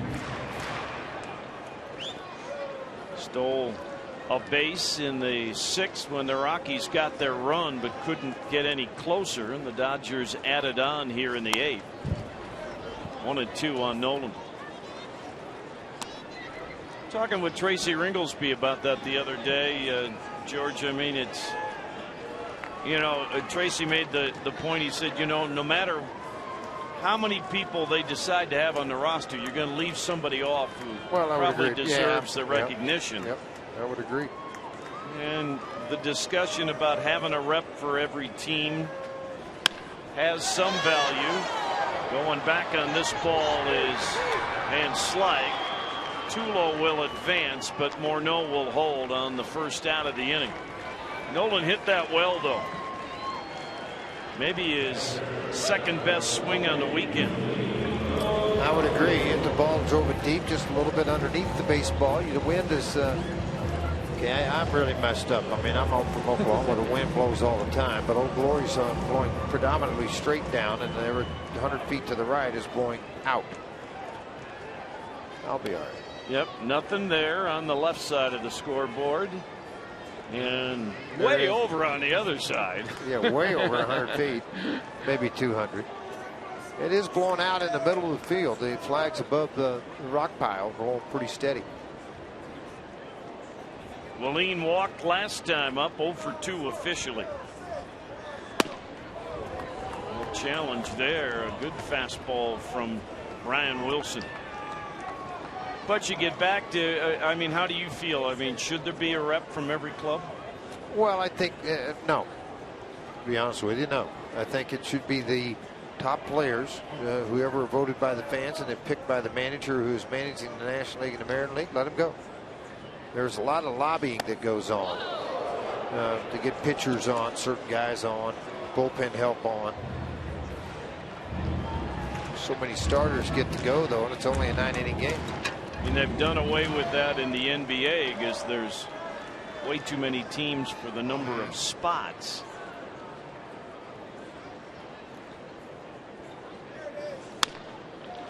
Will this get down fair? It won't. 1-2 on Rosario. I mean it, but you look, I mean, there are 15 teams in each league, and even though you've seen the rosters expand to 28, 30, you know, you're still in a situation where there aren't many opportunities. The American League All-Star pitchers so far. Yeah, and you see there, I mean, there's so many starters. 1, 2, 3, 4, 5, 6, 7, 8, 9. 9 starters on that list. And not all of them will pitch, obviously.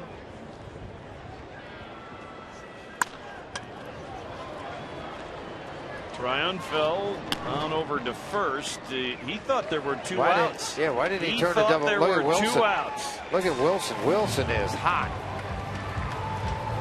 It costs him a run as Tulowitzki scores. Yeah, he's got to calm down right now. He got to walk around a little bit. I mean, I started to say this should be 2, and I saw him pull up and just get the out at first. And you saw Wilson there in the foreground had his arms outstretched like, what are you thinking? Well, he should be upset. Rosario gets credit for a run batted in as Tulo scores, and Morneau gets to second.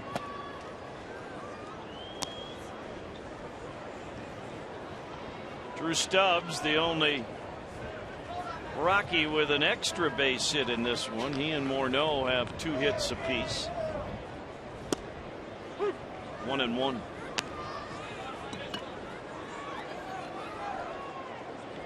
You know, now that they allow the catchers to go back into the game, it can be sub 4, and then if they had to come back in, so you don't have to necessarily carry 3 catchers. You may if there are 3 catchers worthy of selection, but that's helped in terms of trying to craft these rosters.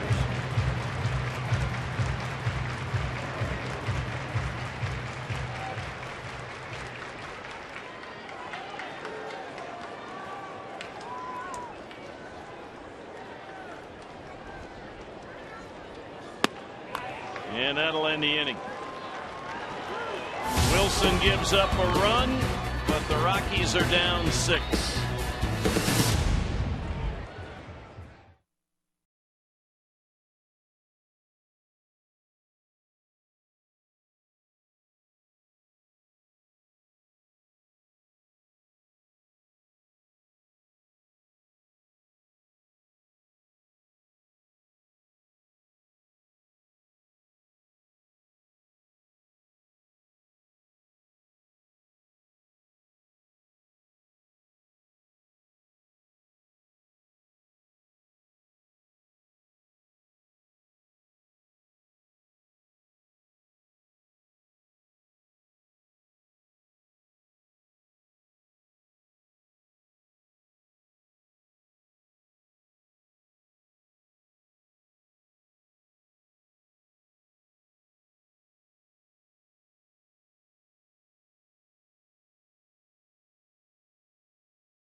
Club and choose your seats today. And by Mike Shaw Subaru, always our lowest price. After the ball game, in which we have an 8-2 advantage for the Dodgers, we'll have the Toyota postgame show, anchored by Jenny Kapnar. And Jenny, what do you have for us? Well, thanks so much, Jack. Coming up on the Toyota postgame show, the picks are in. You guys have revealed some of the all-star picks for the 2014 Midsummer Classic. We will share some more. We know Troy Tulowitzki's in. Perhaps some more Rockies will be in for the National League team. Plus, plead the fifth. That's exactly what Johan Flande is doing. 5 runs, all attached to Flande's line in the 5th inning. That was really the downfall for Colorado today, and we'll get you inside the clubhouse. It's all coming up right after baseball. Jack and George, I'll send it back to you. Well, thanks, Jenny. How's things a little windy in center field? Here's our known representative for the Rockies, and Troy Tulowitzki. As for the pitchers, we thought Kershaw would be a good candidate to be the starter. Boy, there's some people can throw some gas in that group. Kimbrel, Chapman, Rodriguez, who's leading the league in saves right now. Yeah, that's pretty good. Of course, the winner of the National League American League matchup gets the home field advantage for the World Series. So since the margin was selected in the National League, can he go back and pitch over there and then go back to the American League? Guess not. I don't think so. I'm just checking it out. Just asking. Now, the fact that he was picked gets back to our whole discussion about the Cubs having a rep. Right. Well, there's your rep. It's either going to be the shortstop or your first baseman. Yeah, Castro or Rizzo. I think Castro. I mean, Doug's a pretty good point there. 11 home runs, 50 RBIs. He's played very well.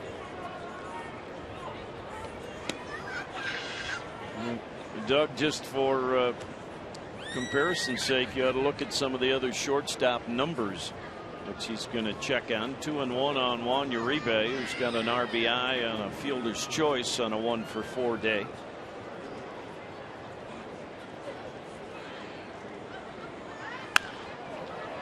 That was well hit, and Corey will have to play it on the bounce, but he'll hold Uribe to a long single.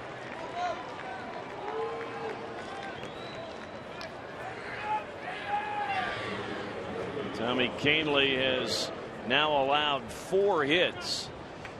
Don't miss a night of rock and roll legends here in Colorado. Live Nation presents Journey and the Steve Miller Band live in concert July 16th at Pepsi Center. Great seats are on sale now at livenation.com. As I sit next to George Frazier and Doug Marino, alias the Space Cowboy.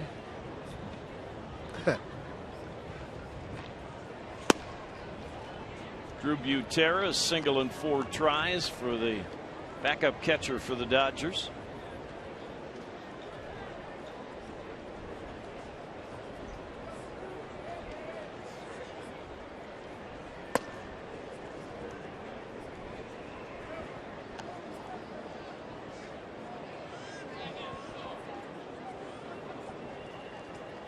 Rockies do have Boone Logan throwing in the Rockies pen.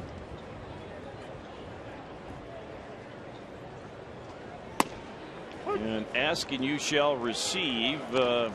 In terms of the other shortstops of under consideration, the Marino getting us Ian Desmond. He's only hitting .239, but he's got 15 homers and 53 RBIs. How about Jimmy Rollins? Yeah, numbers aren't great, although he has now set the Phillies mark for most career hits. I can tell you, coming into action today for Jimmy Rollins, he was, whoops, I just dropped that. He was hitting .247 with 8 homers and 32 RBIs. Nice double play turned, and Walt's gonna get Boone Logan out here to get a little work in. Was it Boone or Rex? I thought it was Rex. Was it up Rex? Early, but Boone is Boone. Yep. It is Boone Logan. So we'll take a break. 2 outs here in the top of the 9th. Rockies trail 8-2.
The Rockies for Batter Up for Kids. Every Rockies hit means a monetary donation to Children's Hospital and Special Olympics Colorado. Select a Rockies player and your donation is determined by your player's hits. Each player's stats will be shown online to track it throughout the season. Visit Rockies.com/batterup today for more information or to sign up. And Boone Logan, who worked yesterday in his first effort coming off the DL, getting a little more time. Get a little more feel on the mound more than anything. Yep. Hopefully it's just going to be one guy he's going to have to face here, and not any more than the one. Have a short, quick inning.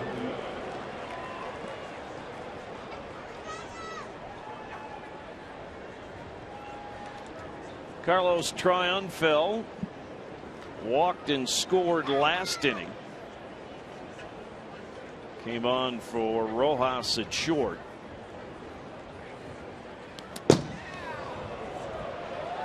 And just as George said, just trying to get a better feel on the mound. It's one thing to work on some stuff in the bullpen to get healthy again. Out there in the middle of the big diamond, it's different. Whole different ball of wax.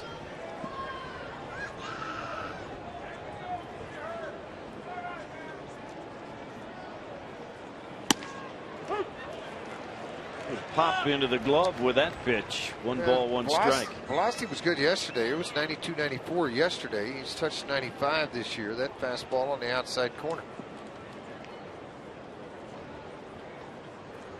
Trying to go to the inside corner with this next curveball. They did it. Good pitch and a strike. On a swing and a miss at 83.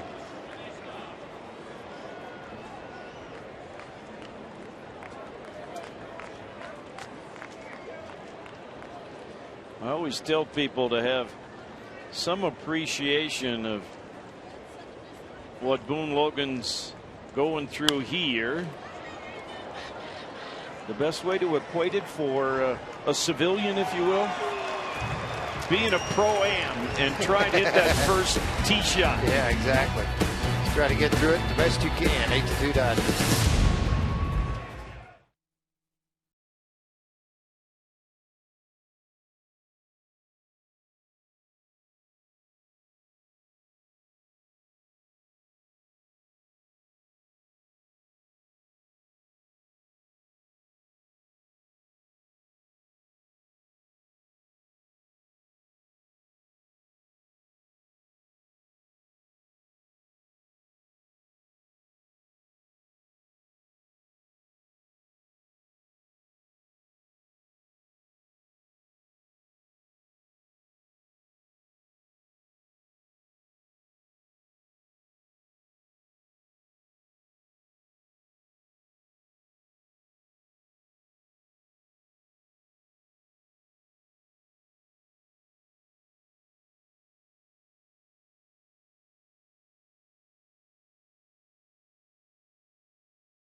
It's time for our Jimmy John's Freaky Fast delivery of the game.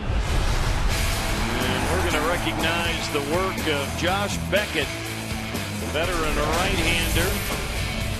Did a good job of keeping the Rockies off balance in this one. Went 5 innings in the heat. Didn't allow a run. He walked 3, but gave up just 3 hits. And Josh Beckett gets the Jimmy John's Freaky Fast delivery of the game recognition. New pitcher for the Dodgers here in the bottom of the 9th. Will be the veteran left-hander Paul Maholm. The veteran that has started and relieved on a number of different things. He is the second left-hander for them down in their bullpen. You see the record at 1-4 earned run average. Fairly high. This is a one-hop shot by DJ right at Gordon, and he'll retire him.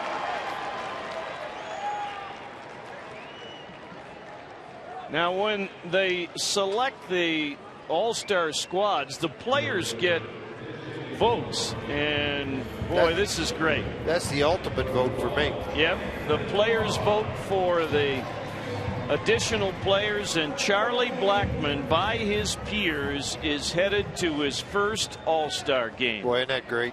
Yeah, Charlie, congratulations. He was my hope-for pick to make the all-star game.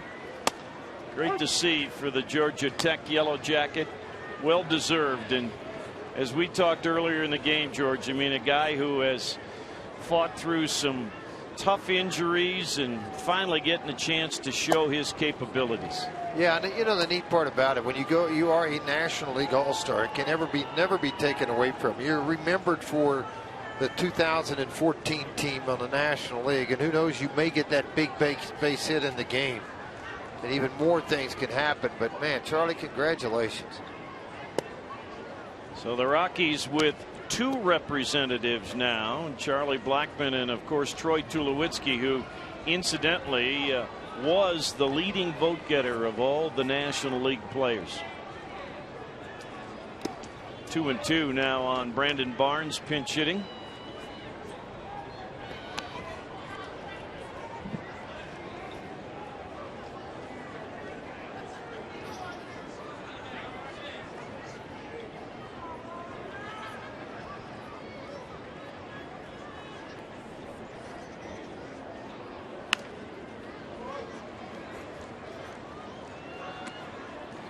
Dodgers,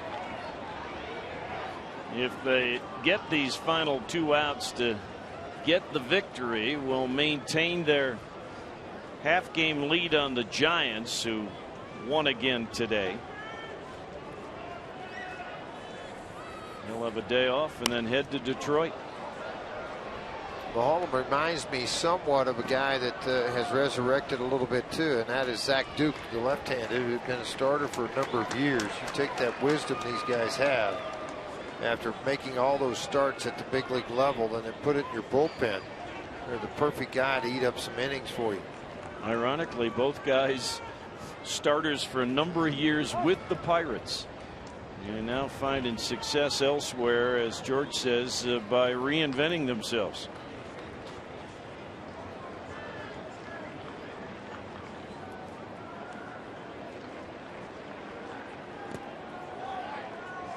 Well, from 0-2 to 3-2 for Brandon Barnes. Rockies trying to get Brandon going again a little bit. He's had some tough sledding of late. Stuck on those 10 pinch hits. And he'll draw a 1-out walk.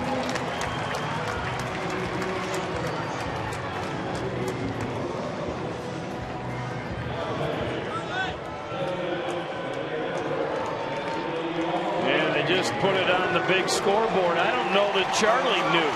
I don't think Charlie knew it either. He kind of stepped back going, really?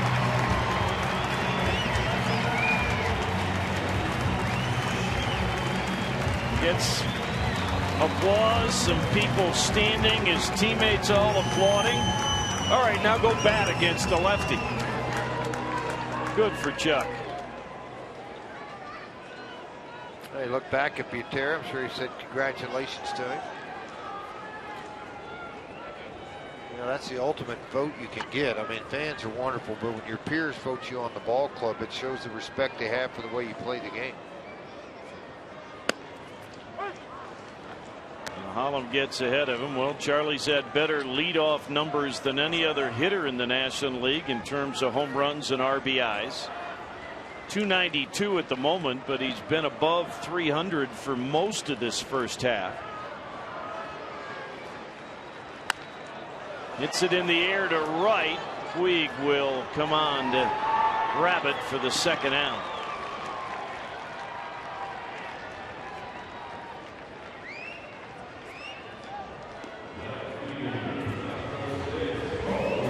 Charlie heading down into the dugout, and everybody kind of giving him it is an 8-2 ball game.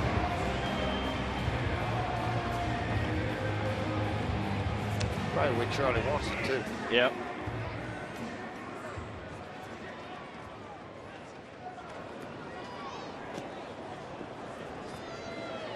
Yeah, there'd be a little more celebrating if the score was the other way. I would think so. Corey Dickerson will try and keep the game alive.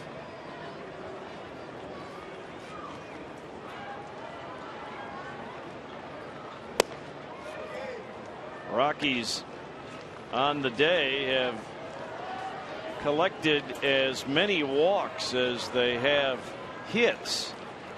Just not been able to bunch enough of them together.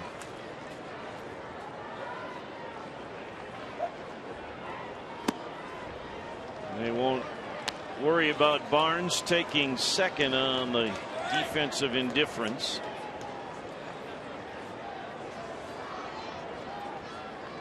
And it gives Dickerson an RBI opportunity. That's one thing I never liked about that as a pitcher. Yeah. You know? Yep. Why are you letting him get there? Well, don't give the hit up. I'm not trying to.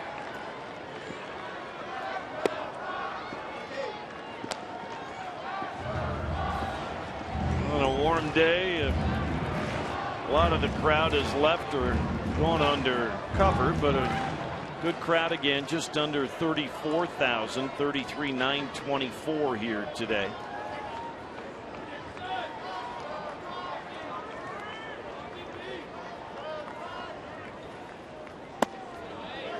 And ball 3.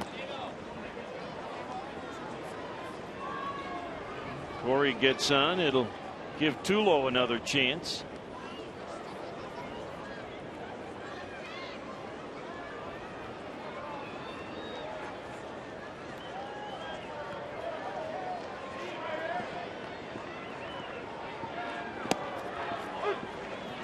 Right at the knees, Jeff Kellogg.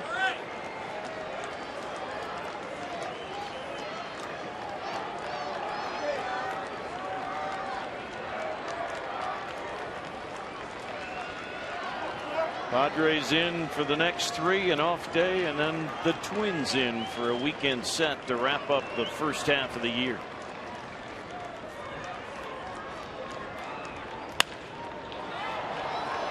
Kemp coming on. He's going to get to it, and that's the game. The Dodgers end up taking 3 of 4 from the Rockies here on this 4th of July holiday weekend.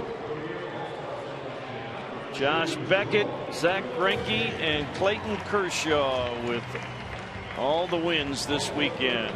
Thanks, buddy. Great working with George Frazier again and all the folks in the truck. Final score here, 8-2. The Dodgers win it. Here on Root Sports, we'll have the Toyota postgame show when we come back.